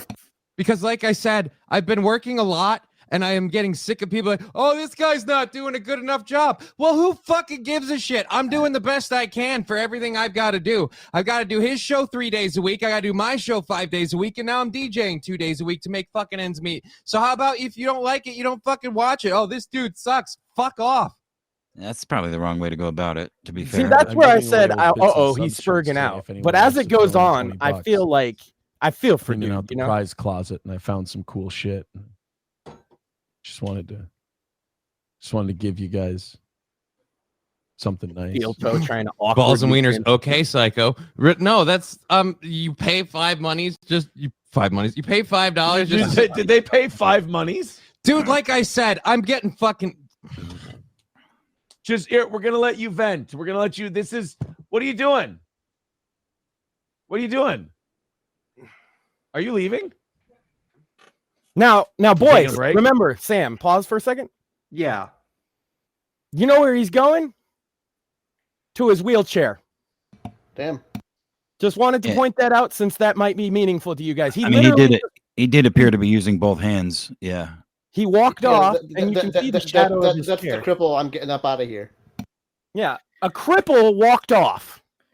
And by the way, too, a cripple who works 3 jobs when Mersh Barely works 1. Mersh works 1. Mersh works 2 if you count Nightwave as a second job. And honestly, and he's really bad at it. Well, because honestly, he doesn't do anything all stream except for just drink and get wasted. Yeah, and talk shit to his viewers, bully them into giving him money. Yeah. Job in quotation marks. Mm-hmm. Yeah. Sure. Yeah. Job because it pays money by definition. It's it's something he does that nets revenue. But the guy's not done. I just wanted to point off he was legitimately upset, and I don't think he knows much about Mersh, to be honest with you. No, I was I just think- about to say that. He did say he came back with the drunk up till 5 shit, but I was the whole first part. I was thinking in my head, it's too bad this dude didn't have some shit locked and loaded, because he could have very easily in that moment said some just crushed Mersh in the chat and been done with it. You But know what I here's mean? here's not a guy that wants to be on some internet battlefield of domination, not. right? He's course helping his bro Of out. course Like not. I'm help. That's why I feel for him. I'm helping Sam out. It's kind of a similar dynamic, and some asshole in chat. But here's my advice to this young man: you can't let it get to you like this. You really can't. Visibly let it get to you like this, for sure. Yeah, I mean, if like- it gets to you, don't let him know it does. That's the worst thing you can do. And you can tell there's 3 more minutes left, so he does come back. But I wanted to point out how fucking fed up he has to be like, you know what? Fuck it. I'm gonna help myself over to my chair on out of here. Fuck you, Mersh. and listen, like I said, I can empathize, I can sympathize with him, because this dude is working 3 jobs, and he's gonna 3 actual jobs, and he's taking shit from the dude who. Well, hold on. He said he's doing this podcast, his own podcast, and then he DJs. Yes, Yeah. as far as He I does- understand, like his main job is DJing. Right. That's still a lot of job. Yeah, that's still at least a Yeah. job that's not podcasting. Oh no, Podcasting. I got nothing but respect for DJs out there. Some Yeah. of y'all motherfuckers would have no idea how hard that can be. it is. What I'm saying though is that's still more effort than Mike Shealy puts into his. Dude, 2 nights DJing a week is exhausting. Yeah, Just calling it. And so I'm I- a perfectly Hold on. healthy bodied I guy. heard. What if you don't have to use your legs though? True. That makes it very much easier. Yeah, I'm yeah. just kidding. To be fair, That would kind of be a gimmick there, Apex. that would be a gimmick. So, Oh yeah, no. If you're the wheelchair DJ, you got to get out on the dance floor every now and again. Doing wheelies and shit in the middle of Yeah, your yeah. set. Fuck yeah. and I hadn't If you only knew. I hadn't watched. This is as far as I've watched up to this point, so I have no idea what else is coming. So, Yeah, Me I, too. I feel bad that he came back, but he does. So go ahead. yeah. If it just ended right there, Holy he shit. won. For those of you who like the old school radio stuff. By the way, even 2 hundo away from today and 30 minutes of overtime. Can you believe all this excitement? We're only a half hour into today's show. Anybody who wants to call me as soft as a piece of fucking paper, I dare you to live my life for one fucking day. You'd blow your brains out. He said toilet paper, not Toilet regular paper. paper. Oh boy, I didn't quote the fucking drunk cat lover, right? Fuck me. Based. Drunk cat lover. Hold on. Yeah, it checks out. Yeah, it checks out. I've had one stream where I passed out. We had to turn it off. How many do we have with him going crazy? Oh, I don't know. We don't keep it up. Okay. I can't even speak straight now. It's I really One stream passing out. That's Speak on it, son. The floor is yours. I'm sick of this shit. I'm working too much. I have to do 2 DJ gigs next week. I found out last fucking week. I can't, and then people are like, oh, you suck. Well, then you come fucking do this shit for the amount of money I get, for the amount of time I put in. You suck. I don't get to fucking sleep. Like I said, it's been something I deal with, like literally on my show. I know I don't do as well as other people. My shows don't do as well. I don't get the viewers other people have, but like I try to just do a fun show. If you don't want to be part of it, fine. But people come in and say I suck there, they say I suck here. And it's just like I'm barely getting by, and I'm getting tired of people feeling like no one wants me around to do it. Like fucking Jesus, man. Just But again, I want you around to do it. You've been Right. a fucking soldier the entire time. I'm happy with your performance. Because And for some of these people, I it's want part of him the around, sport Sam. to come in and see if they can fuck you up a little bit, which Yeah. is shitty, but it's part of the game. except my Oh, no, brain that's is fucked breaking up. more and more, and then the more I try to. Pause it. That's Yeah. fucked up. This host is a fucking douchebag. I mean, at least have that conversation before the show. Say, hey, let's let them talk shit to you, and I'm gonna like kind of egg it on. Don't let it get to you though, but act fucking mad. And maybe if you get mad, just know this shit's not real. You know what I mean? You know what I'm saying? Like, Agreed. let's If play it you're up. gonna do this, you do Give it him a before the pep show. talk. Absolutely. Yeah, give him Yeah. a fucking pep. If this was your plan, if it wasn't his plan, he's still a piece of shit for saying that it was. I You think know it what I wasn't. I purely because what did the initial comment that got him upset say? Is Mersh just saying you suck? That Mhm. doesn't seem like a bit that was planned ahead of time. That seems like Exactly. something Mersh would just do. Exactly. That's true. Yeah. Yeah, so for him- I'm still like, I like this. Douche. I like Johnny. Okay, just from this clip, I like Johnny. He is being very genuine here. Unfortunately, that's not going to be great for you on the internet, Johnny. Couple things, okay? If you ever hear this, genuinely, if you're not getting enough sleep, you need to get more sleep, because it's just like me and Apex were just saying, you're putting yourself and your problems under a microscope on the internet. And it's not helpful if you're not in a place to deal with it like this, because really what started this, and yeah, Mersh saw that he hurt you and he continued. Okay. Of course, yeah. But initially it's someone telling you you suck. And Johnny, look, you think people don't tell me and Sam we suck? Apex, did they ever tell you you suck? Oh, You did yes. this longer than I did. Oh, yes. Yes, many times. And I mean, it would be a lie to say that people can't get to you on the internet, even if you try. Even The point is to not air that shit, you Yeah. know, or to be measured when you do so. When you can't walked out and you got in your chair and you were like, I'm fucking done. And then he talked you to coming back on when you're still super pissed like that. Cause I get it's clipped. So we don't know why he came back, but I have a sneaking suspicion he'd get talked into coming back. Right. Like, come on, Johnny. I mean, do we know for sure he's crippled? Like he's in a wheelchair? Is that This for is sure? again, what's Based been on the told way- to me from Okay. multiple people. Okay. But I don't have like 100% confirmation, and I have seen some of his show, a couple clips, and it's all right. I mean, he's just talking about the news. It's nothing groundbreaking, but he seems to be enjoying himself, except when chat's negative to him, and that's like the second big thing. People are always going to be negative to you. Yeah, I mean, you got two options: you ban them, or three. I'm sorry, you ban them, you ignore them, or you get the fuck off the internet, or to at least take a break. Look, the chat's going to be there when you come. You know what I mean? If you take a day or two That- off, I don't know if it's so much this way for Sam, but it's definitely this way for me. If I use the barb that people are going to use against me, you fucking can't use it because you look like a dick at that point. I mean, I definitely, abide by that same rule as well. The other thing too is like even before I had co-hosts when I did the show on my own, this is years and years and years ago.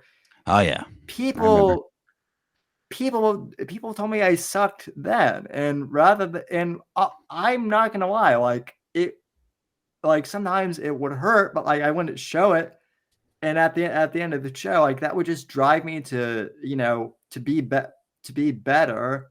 You also, it's true. Sam's right on the money, but there's another side to it where there's more people than you would think that just they don't even have a point, or they don't even mean what they say. They just find the hole and they push their finger through it to make it bigger. And that's exactly what Mersh just did. Exactly. That's exactly right. Yeah. That's Mersh's entire gimmick on the internet, though, it seems like, is just being... Which is why I say I don't think this guy really knew, because if he knew that Mersh was that kind of guy, giving him this reaction would be the last thing you want to do. Yeah. But I do think it has worked in Johnny's benefit that he comes off very genuinely, not like, oh my God, the internet. He's like, I am at my wit's end in just life in general. Fuck you.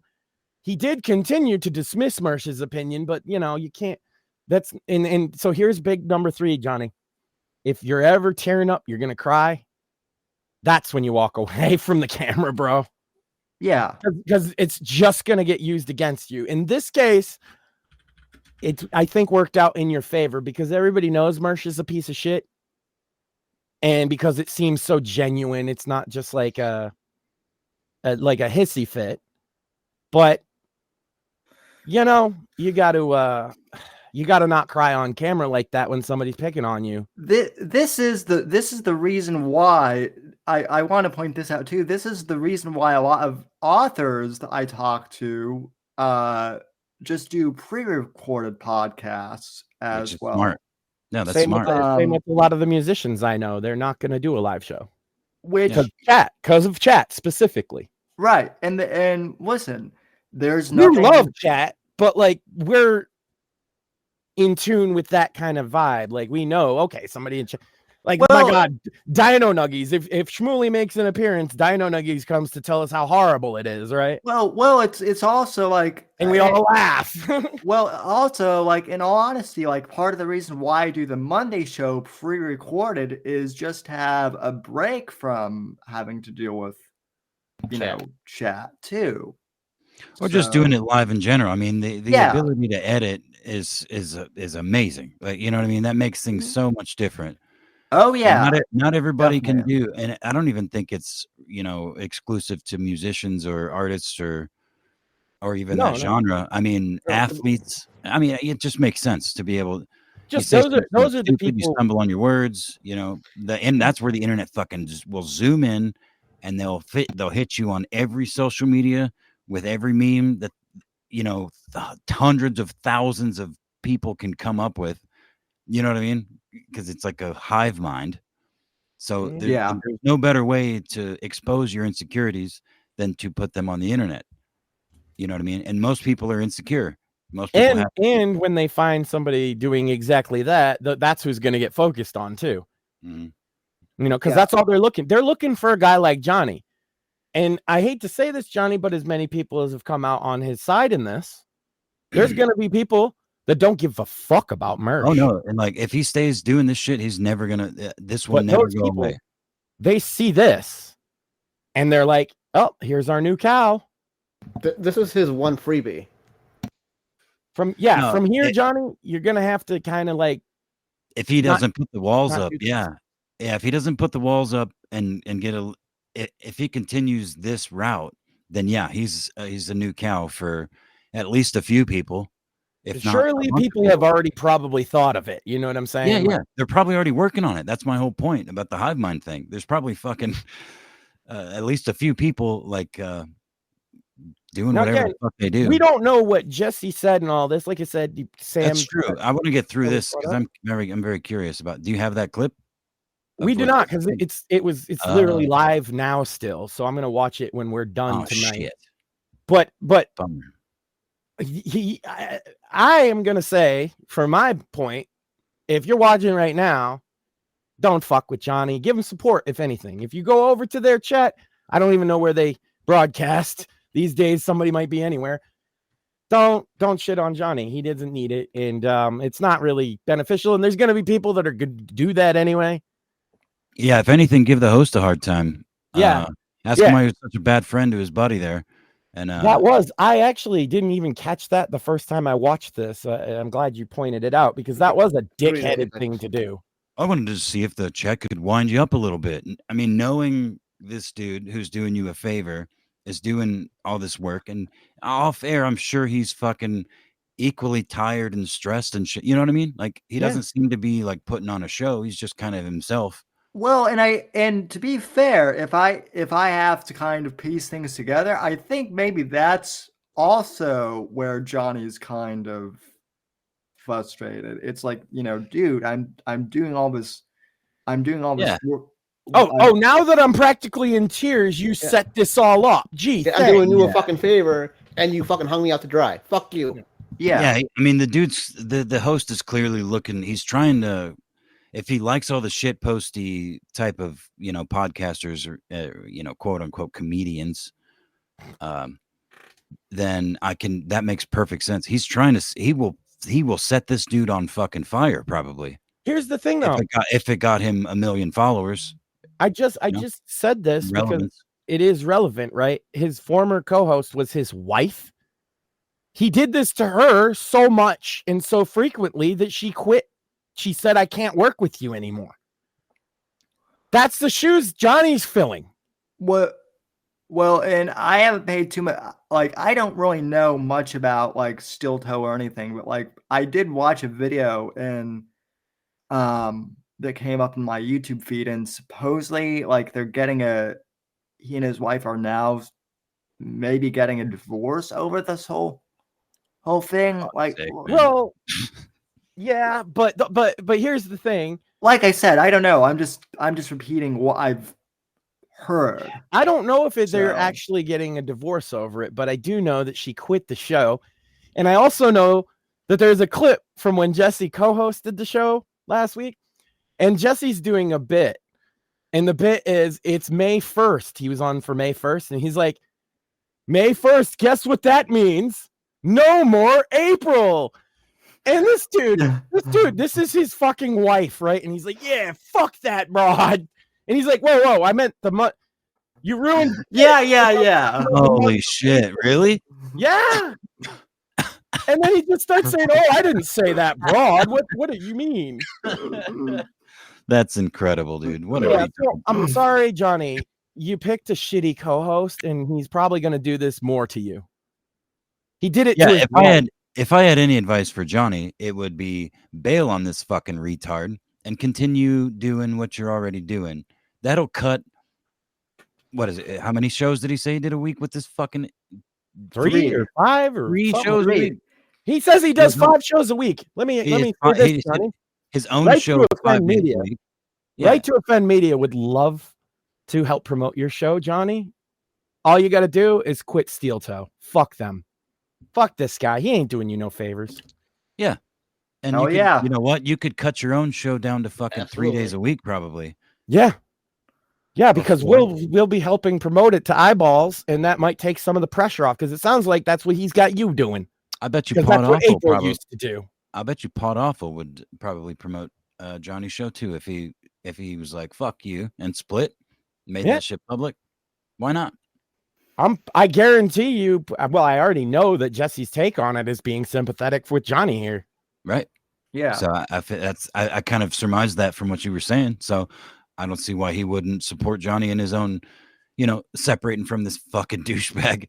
Yeah, we'll have to teach you to not let chat get to you like this, but I don't think you need to be much taught, because as Chibi pointed out in chat, dude keeps saying the floor is yours. He's like, vent dude. Bro, he doesn't want the floor. And Exactly. he clearly didn't. I mean, he waddled off. Like he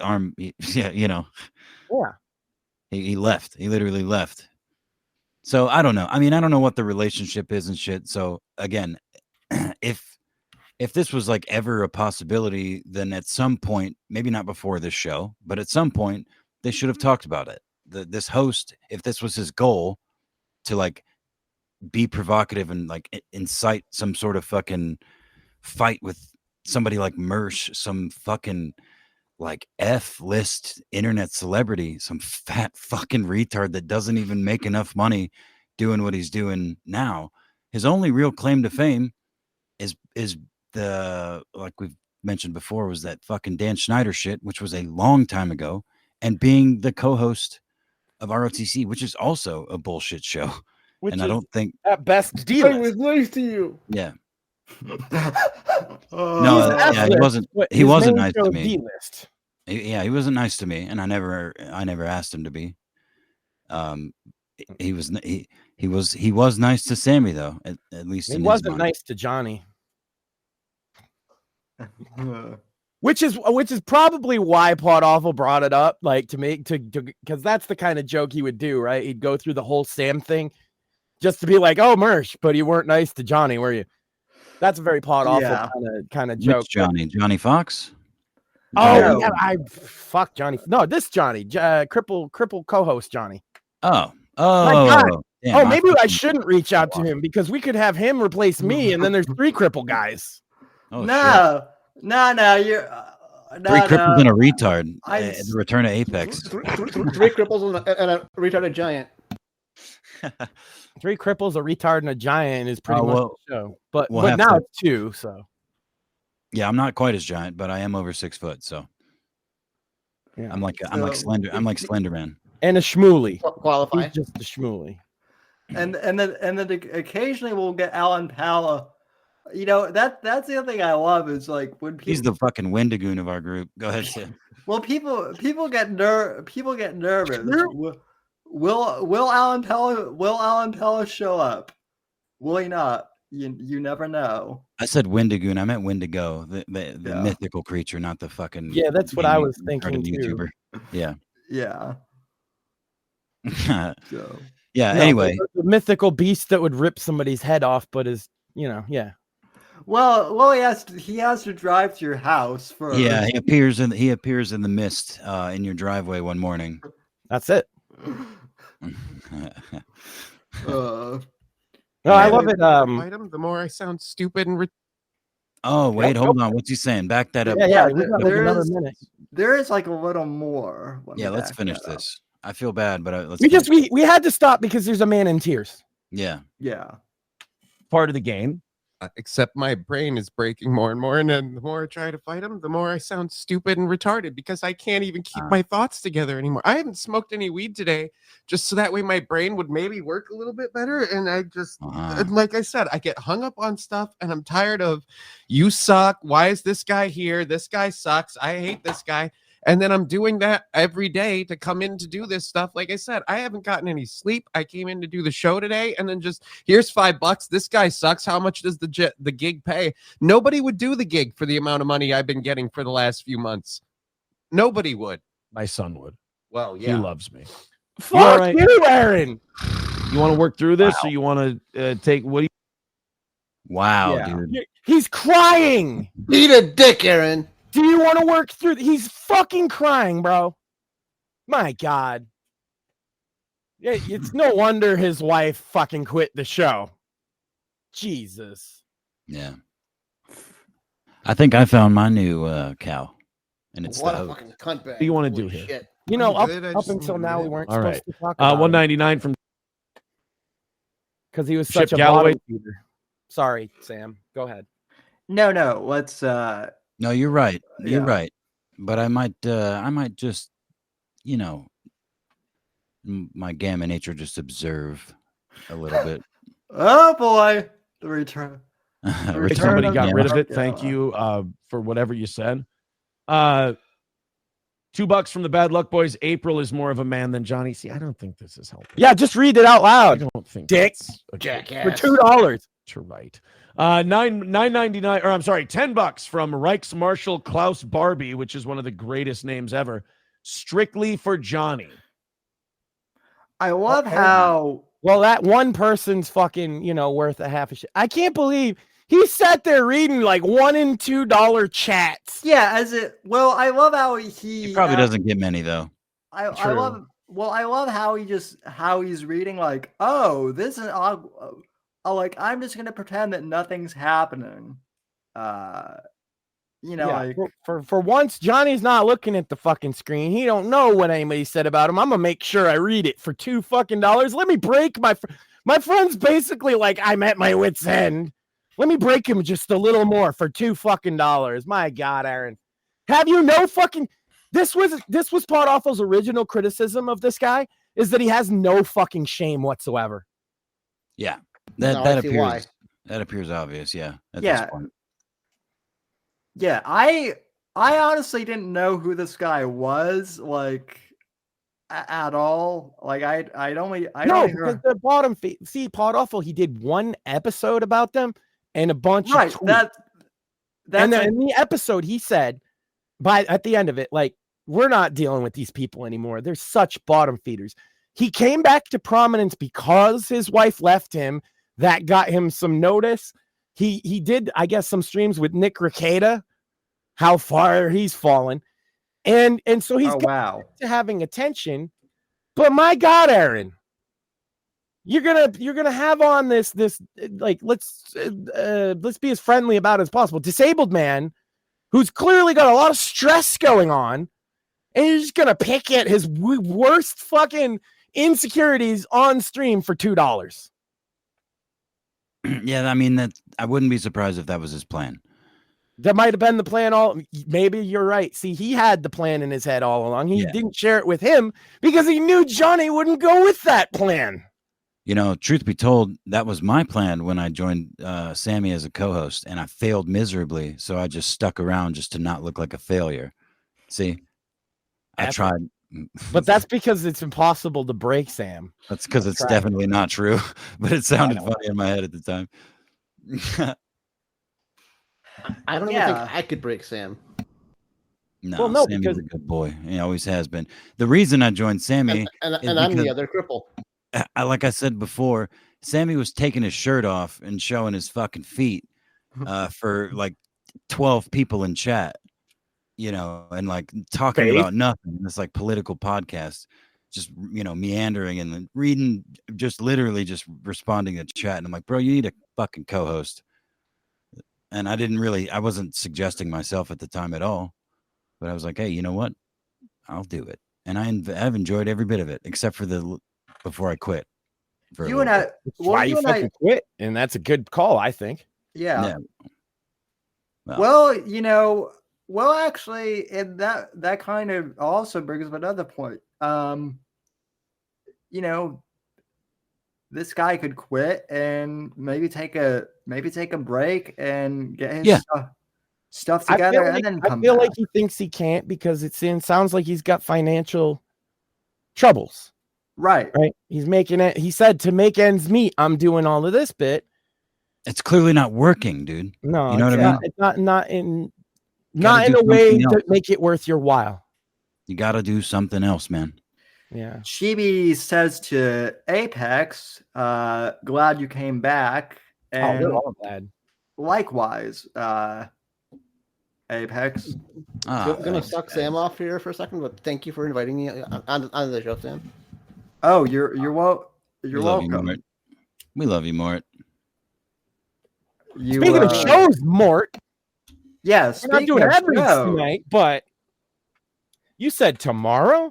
Yeah, tomorrow. Yes. Yeah. What's going on tomorrow, Mr. Mort? Tomorrow is our first official show of Bits and Bones, the gaming podcast. Oh shit! Nice. 3 personal friends of mine who honestly didn't really know each other before. What time? Is it going to be live or just pre-recorded? It's good. Another live show just like this one. We've been bullshitting behind the scenes about 8 o'clock Eastern, and that's probably going to be our time. Nice. Now y'all know Mort in the audience, right? He's been part of the show for quite a while now. The other 2 is a buddy of mine, Core. He's been a streamer on Twitch, for better or worse. He's a partner, and that's the only reason he hasn't left. For years, and him and I have been like gaming buddies. I say like he's like the one online friend that I know in real life. Put it that way. He's met my kid and everything, and the other is Tim, and I've known Tim for what 10 years, just in different political debate. So basically, all 3 of them have broadcasting experience and care deeply about video games, and I think offer a unique perspective. And so this should be a lot of fun. I'm looking forward to it. It's the first time in a while something from Right to Offend Media has nothing to do with me, so I just want to watch and enjoy. Yeah. Nice. Same here. I'm looking forward to this just as a viewer. Yeah, the couple of nights that we've done it so far, and then the past couple of weeks, guys and I have had some fun bullshitting. It's been great. I mean, I'll definitely help share out the links to the audience and everything, and drop them in the Gilded Twitter and such. But I wanted to give you a moment to talk about it because, you're doing a big premiere tomorrow, kind of a big thing. Yeah, absolutely. And big premiere episode, and I'll probably ramble far too much about V Rising. Yeah. Whoa, and you guys got to talk about like Sony bowing the fucking knee to PC gamer. I know me and Cora have been talking about it. Hold on. Time out. That is a nice callback to what is the conversation we had on this show, like, I don't even know how long ago, about fucking Helldivers 2. Tell that game again and again and again. I'm pulling my fucking hair out, guys. I know. I want to play it so bad. I'm missing out on as a live service game, like the first one ever really properly done, except for maybe Rainbow Six Siege, but that one was more paywalled. But it was still like consistent update. You know, you didn't need to be there. You could go back and play those maps. You could get those operators, whatever. But this is like a totally different thing. Like the operations that they're doing, and then this fucking in real life fucking op that the players had to do. It's like the game trained the players to focus on an enemy, and then they brought that shit into real life and thought it was going to go any differently. It's been incredible to watch from the outside, but it's the most FOMO, especially gaming related, I have ever felt. Like I'm very jealous. I was considering buying it, and then the whole PSN thing happened, which for anybody that's unaware, Helldivers 2 took off in popularity. It was an indie game, but partially or mostly financed by Sony. So it's published by Sony. Published by Sony. There you go. And so the PC version was going to now retroactively, basically, if you bought the game, you would have 6 months later create a Sony PlayStation Network account. Now, a lot of PC gamers don't like that. As it is, if you play a lot of games on PC, even through Steam, you still have to create secondary accounts. Yeah. And PC gamers, as usual, it's crazy because I mentioned that this is what gaming used to be like in the aughts, as they call it, the 2000s, where console gamers take what they're given and shut the fuck up, and PC gamers say, you know what? Nah. And we get them to bend to us. And that's it. There was a dark period in the early 2000s and late 90s where every PC port was shit. But then there came a point where if PC gamers said jump, the big corpos had to say how high. And that's when I realized that PC gaming, and it still is to this day, was the primary gaming platform worldwide. And it was, and it is. And we take such a fucking hit to their wallet if we just say we're not going to buy your game, that even the mighty Sony bends the fucking knee. And I do. Hold on.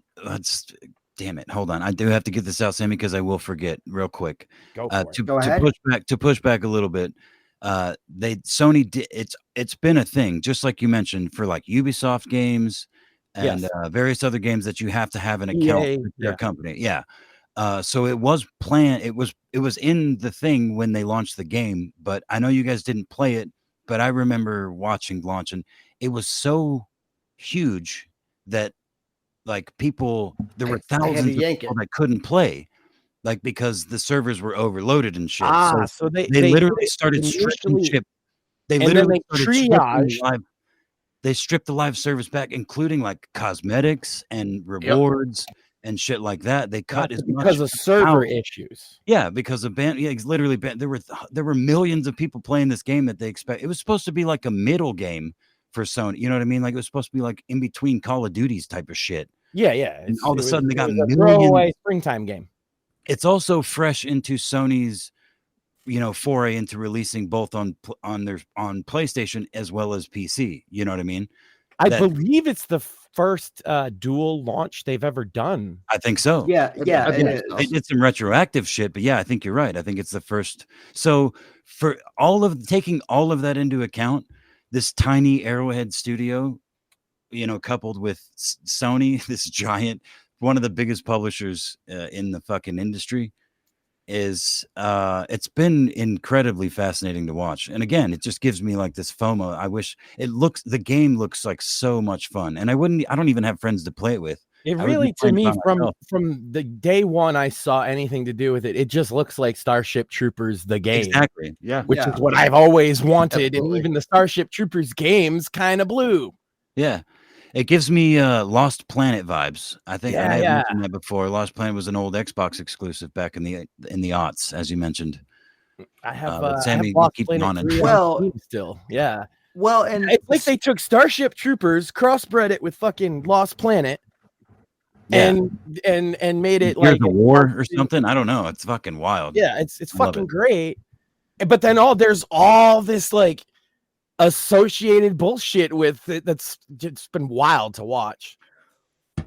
Well, if you piss off PC gamers enough, they're just going to start review bombing and refunding, and even the mighty Sony sometimes, because I don't think it's Arrowhead's call either way, right? No, I think even Steam sided with the gamers. They did, and I think it's a watershed moment because, again, I think you're right, Max. I think this is the first dual launch that they've done on, Sony exclusive as well as on PC. You don't get to dictate PC gamers what we want. That's what console companies, why they feared the market for so long. Microsoft has kind of taken the approach of like, well, we'll just put our games out there and whatever, right? Not, just make sure they're on PC and people will think we're good guys. That's basically been Microsoft's strategy. Right. Yep. PlayStation Sony is caught up to seeing that there's this market here, but the thing is, Microsoft was hostile to PC gamers for like 20 years because we're so demanding. It's usually why we play. We're enthusiasts. I don't care if you have the lowest end PC. You're an enthusiast gamer. You're not a hobbyist. You're not a casual. You are an enthusiast. This is more expensive hardware, more specialized games in a lot of cases that have completely different control schemes. And so the type of person that's going to be that is going to be just on average more discerning. And also we have an open garden on PC, whereas Sony's and Microsoft's consoles, you get what you get. You get their operating system. You can only buy from them. You can only use their DRM and their online services. PC gamers, we're used to one game from one company doing that, but everything sounds insane. Also, we don't like services like PSN because we have Steam. And anything you mentioned, Ubisoft, EA, all of these other, even fucking Blizzard are now putting their shit on Steam because PC gamers have vehemently rejected having like 3 or 4 logins per one game. Yeah, and consoles have been dying too for the last decade and a half, I mean, they're still selling, things like the Switch. That's the unique. Switch is killing it, but the other two aren't. That's unique, and I have one. Yeah. Steam Deck is killing it because it's unique. Exactly. But go ahead, PlayStation 5 and Xbox Series are just PCs, but they're locked down. Right, hold on. Sammy's been trying to talk for like 5 sorry, minutes. Sam. As the guy who has, he's the PlayStation guy, and he's been trying to talk. Shut up, Max. Shut up. yeah. As the guy who has a PlayStation, you might be interested to know that we're actually on the PC gamers on this one.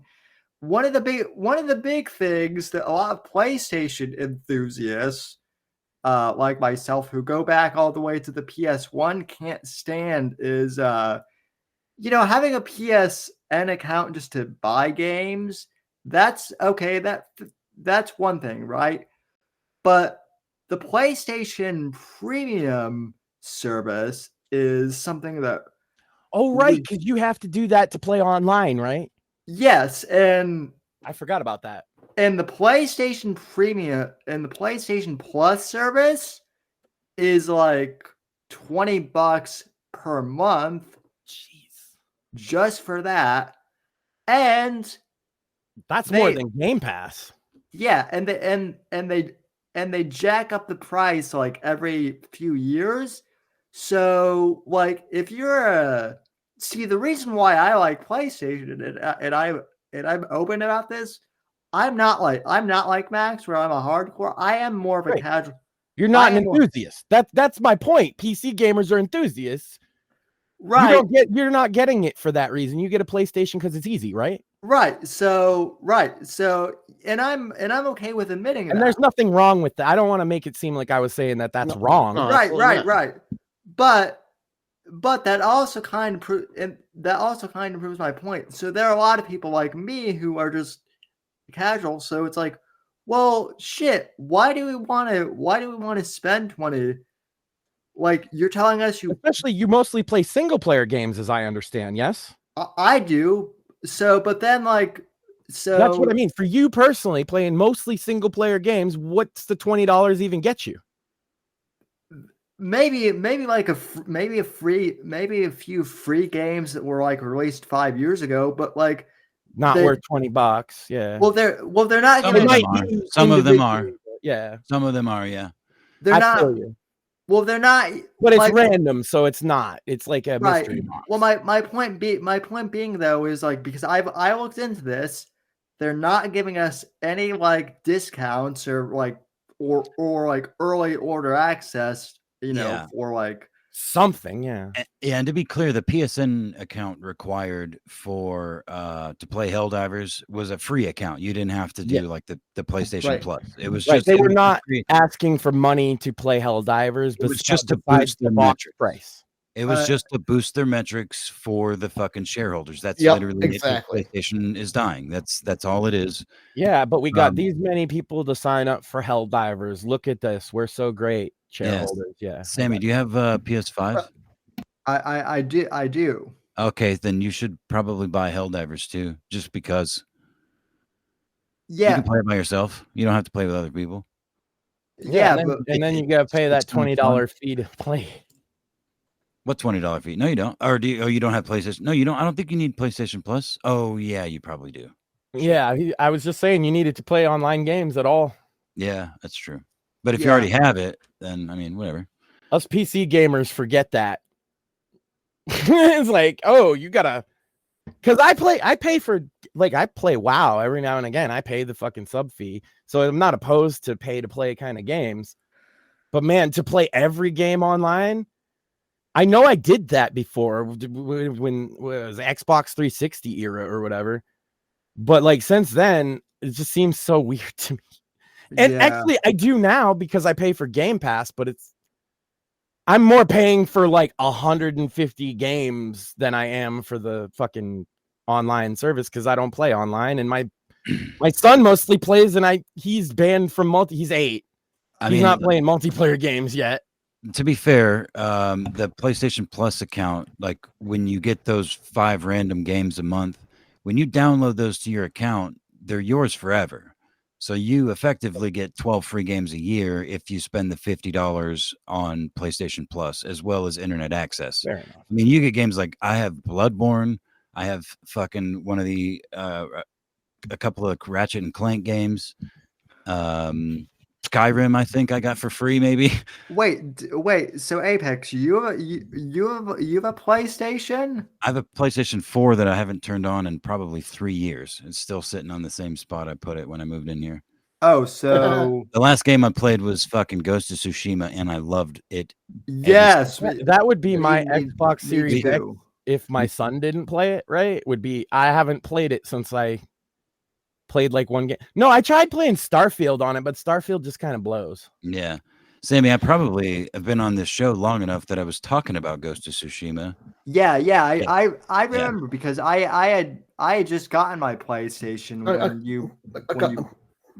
when you brought it up. Sorry, Mort. Go ahead, Mort. A couple of things about PSN. There's literally only 69 countries in the world that even have PSN, and countries like the Ukraine. Say what you want about what's going on over there right now, but to even they should be able to play sign up, but to even sign up for a PSN account, you have to physically own a PlayStation. You cannot do it any other way. Right. Yeah.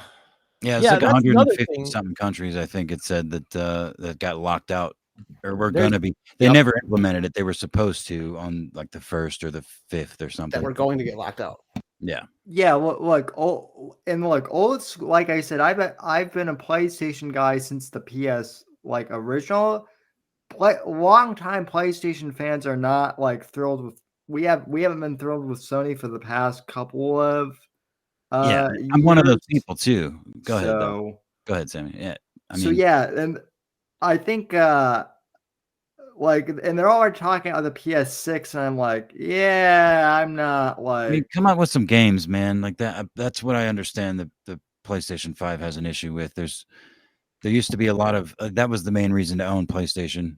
Games like God of War. It used to be. Various other titles over the last couple of decades, but. And my only argument against PlayStation for so long, people be like, why don't you get one? Is because I'll admit you got a Because handful I of have a PC. titles I would like to play, but that's not enough to entice me to buy another piece of hardware.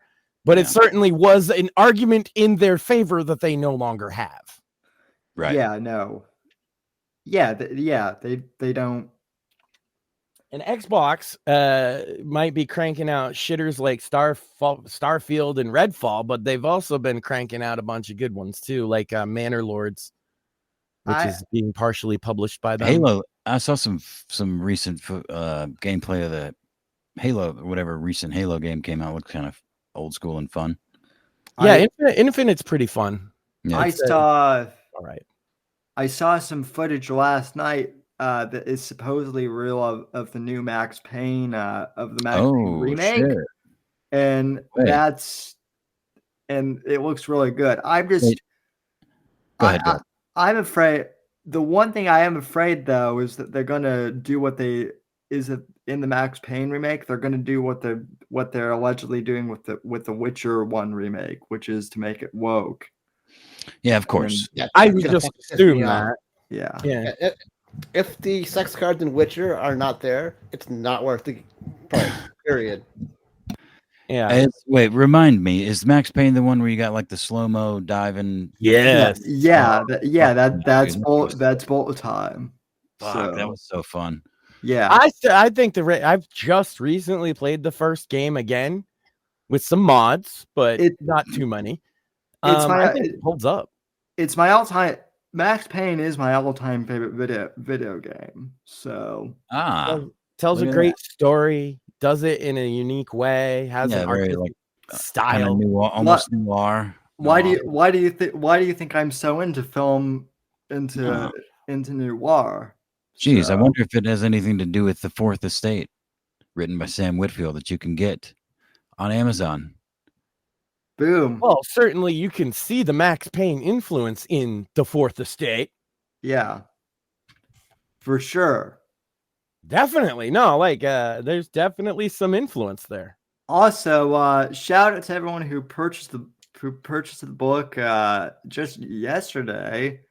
So this is the big push too, because usually after 2 months, indie author sales go down, and that's why a lot of those guys write a lot of novellas now. We're approaching 90 days now, and I want to buck that trend. So if you haven't purchased The Fourth Estate yet, now is the perfect time. As Morpheus said last night, it's like the American. I can't remember exactly what you said, but you said it. But you said it's pretty close to James Bond, and that's one of the nicest compliments I've gotten on it. So I think it was.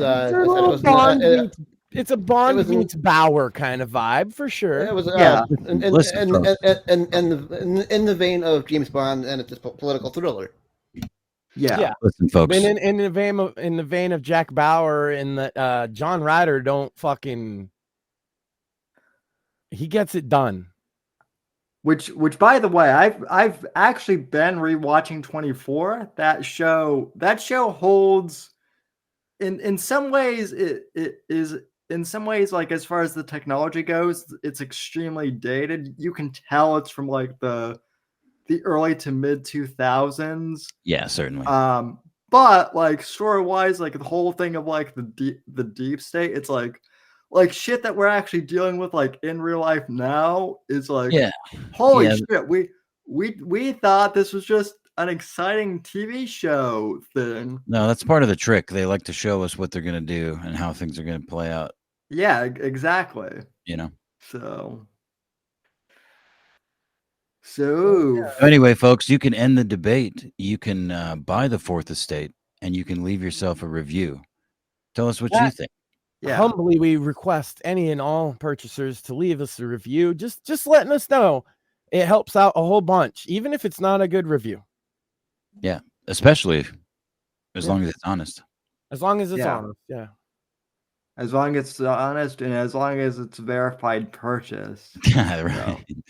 Yeah. So Indeed. let's see. We got through the Boy Scout thing. We got through. Trump's on trial. It's a fucking shit show. There we go. We didn't guys. We didn't talk the fucking Kendrick and Drake beef. Jeez. Oh We- man, How could we not? We also like people that culture vulture. people. Well, people. If Drake's a fucking culture vulture, then every hip hop producer ever is a culture vulture, and thus hip hop should not exist. I mean, that's basically true. Well, we didn't talk about the roast of Tom Brady either, which to be fair, I haven't Way seen more it than yet. Speed, yeah. Yeah, because we don't do fucking that kind of news anymore, do we? Yeah, I'm not that interested. I saw who was there and I saw a couple clips on Twitter, and I'm like, yeah, I'm good. Yeah. You know, Tom Brady lived in my town for many years. I'm a big Patriots fan. I at one point worked with the organization doing security. I don't care to watch the fucking roasts. Yeah. Well, there you have it, folks. Like, if Max, who lived in, if I were to go out and walk and take 2 lefts, it would take me about 20 minutes to walk to the fucking Gillette Stadium. Nice. So I'm a little biased on this, okay? Yeah. But who gives a fuck about the roast of Tom Brady? Well, yeah. So if you're not interested in that, then why should we be? Yeah. I mean, look, it's obvious why he wouldn't be, because he's loyal to his crew and his boy. Because Tom Brady was a fucking phenom. I mean, let's be fair. But honestly, it's just Netflix just trying to fucking generate content. Same reason they're hosting Jake Paul, Mike Tyson fucking massacre. Well, Brady. To be fair, Max, you and I can both share that, because Brady came to Tampa, here a few years ago and finished his won y'all some championships. Yeah, which we desperately needed. Does that make it? Oh man, I want to see the roast of Tom Brady. No, of course not. No, I don't. The big How highlight. Fucking sports ball nerd, do you have to be to watch that shit? The big highlight. You just have to be desperate for content, I guess, which a lot of people are. The big highlight that I've seen is like people making fun of Kim Kardashian, which to me is like, that bitch got roasted. 2007. Who cares? Well, everybody's been roasting. Like, that's what I mean. When's the last time people weren't roasting that bitch? Or doing probably before she was famous. Yeah, or doing other things to. No, she's doing that before she was famous. Well, yeah, that too. That's why she's famous. That's kind of how she got famous. Yeah. That's literally the only reason why she is famous. Her and Paris Hilton. Both, if we're doing the unironic Kendrick and Drake thing real quick, all I can say on that, I do have a feel on that in some kind of way. Shut the fuck up, Kendrick. Just shut the fuck up. Do you know how much the fucking Drake has done for independent music artists, you piece of shit that you claim to represent? Fuck you. From the underground. From the deepest depths of the underground, Kendrick Lamar. Fuck you. We side with Drake. Drake! Good luck with that, buddy. The antithesis of everything that the underground stands for does more for it than Kendrick Lamar ever fucking did. Hell yeah. It actually made Kendrick Lamar famous too, but no, he didn't. Did he? Yes, he did. Yeah, he did the remix of fucking Versace. Yeah, well, I don't listen to rap. I'm look as a surface level. I think it's fucking hilarious, and I think it's hilarious that especially people like you that I wouldn't suspect would be so passionately for Drake. Just from what I've seen and heard, Drake's been a weird fucking guy, and I've never heard anything that I really like. His music is fucking dog shit. Yeah. Drake's always been fucking weird. But, and I don't know anything about him besides his music, except how many underground artists I know that he's given a platform to, took on tour, Stolen shouted Mars. them out, wore their fucking merchandise, That's fucking cool. gave them their first shot, their first step in the door. Kendrick Lamar has not done that for fucking anybody I know.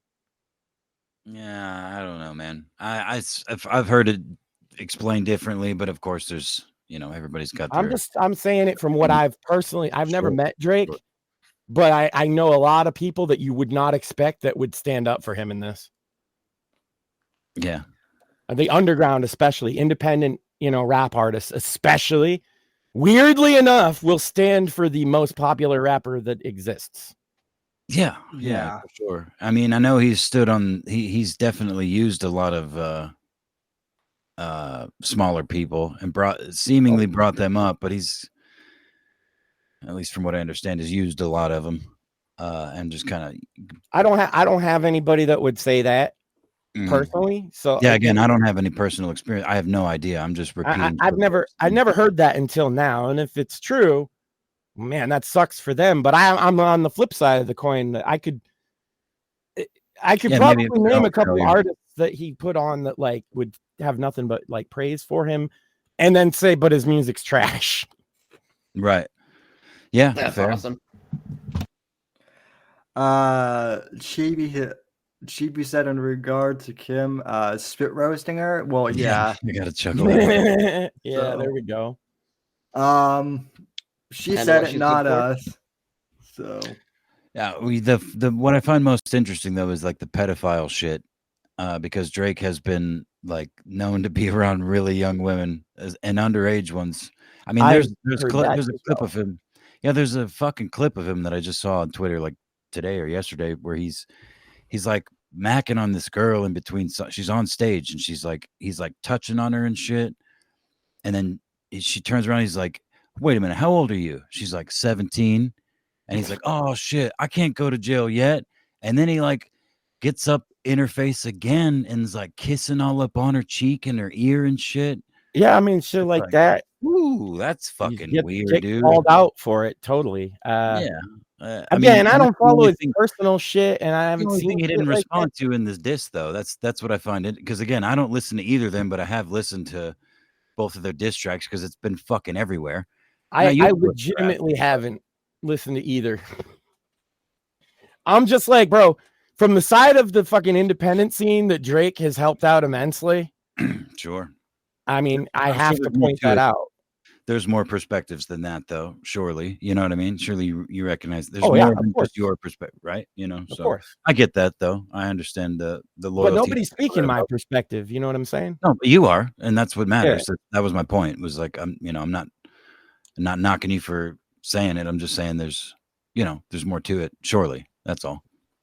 Oh yeah, no. What it really boils down to is they're both a fucking a couple of egotists, right?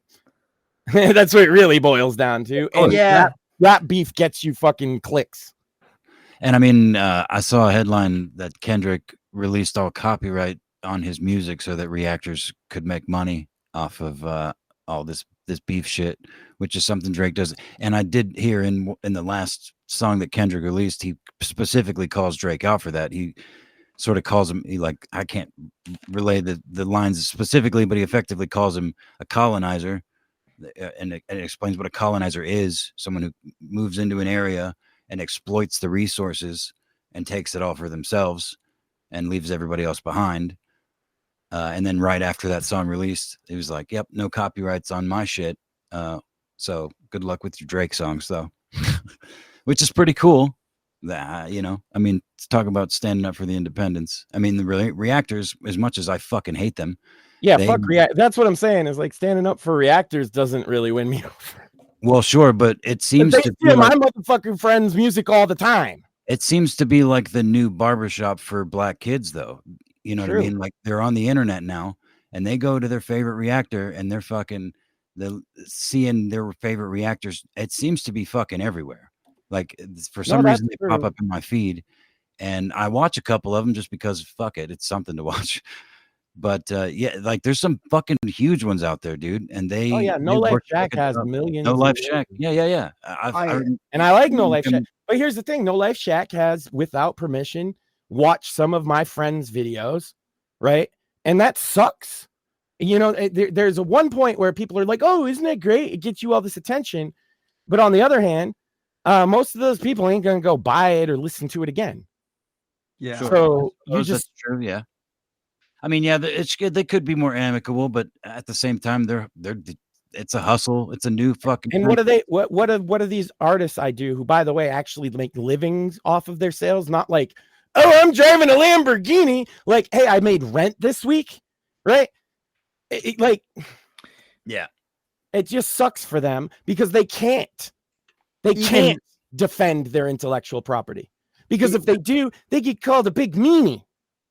Well, even people in even you jazz big musicians with your big corporations. These guys literally run their entire operation out of their fucking garage. I feel like we should all just start our own independent reaction channels and react to different kinds of music and just do it for like a month, upload a video twice a week or 3 times a week or whenever some new shit especially when some new shit pops off. If something new pops off in a certain genre, you just fucking make a reaction video of your I've face. been considering doing like kind of like hip hop education as a thing for a long time. I mean, if you could just be soulless about it, though, I mean, reaction video seems like the way to go. I can't. Very little work. Very little work seems to be involved. Yeah, I also couldn't be soulless with it. I couldn't be soulless with it. Also, like I'm a big jazz fan, and now like there are like their react channels for like Pat Metheny and like jazz music. So like even the jazz community is like they're just now discovering about react channels, and it's really funny too that a lot of the shit that I see in my feed is like Zoomers discovering fucking Tool.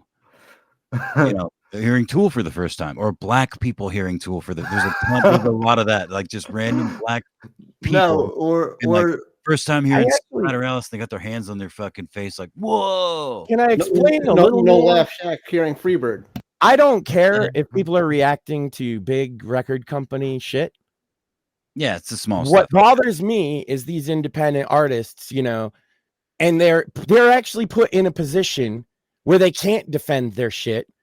It doesn't make them any more money. You're not exposing them in any way. Yeah. I mean, truthfully, these reactors, especially in a No Life Shack situation, could fucking, if there is, assuming there's a way, find a way to give them a few bucks and put every single one of their links in the description. Benefit. Oh, No Life Shack, if you're an independent artist, offers you the benefit of like millions of people see your music. And that usually when the number is that fucking high, you get sales out of it, even if the person didn't like it. But in the case of like Joe Bro with 1,000 fucking views, 1,000 subs, they're literally just stealing your shit. Yeah. And like, I don't know, a lot of people feel a lot of types of way about copyright. But as a guy that owns copyrighted music, you know what I mean? I've actually seen a reviewer or a reactor do a song that I did in like 2004. You think I got a dime out of that? No, but I fucking deserve to. He didn't deserve to make that money off of my back. Yeah, I pirated my music. That's why a lot of authors were like hesitant about the whole ebook thing initially, was because of copyrights. And but admittedly, there's nothing we independent artists can do about this anymore, because if we enforce our copyright through the DMCA system, we get painted as the devil. Right. Yep. I mean, and for an independent artist, they can't take that kind of bad PR. I mean, it depends entirely on how it's used. If you're just playing fully through it, or if you're following the actual rules, you know, and pausing most reactors don't. The rules are fucking made up anyway, because the rules would be decided.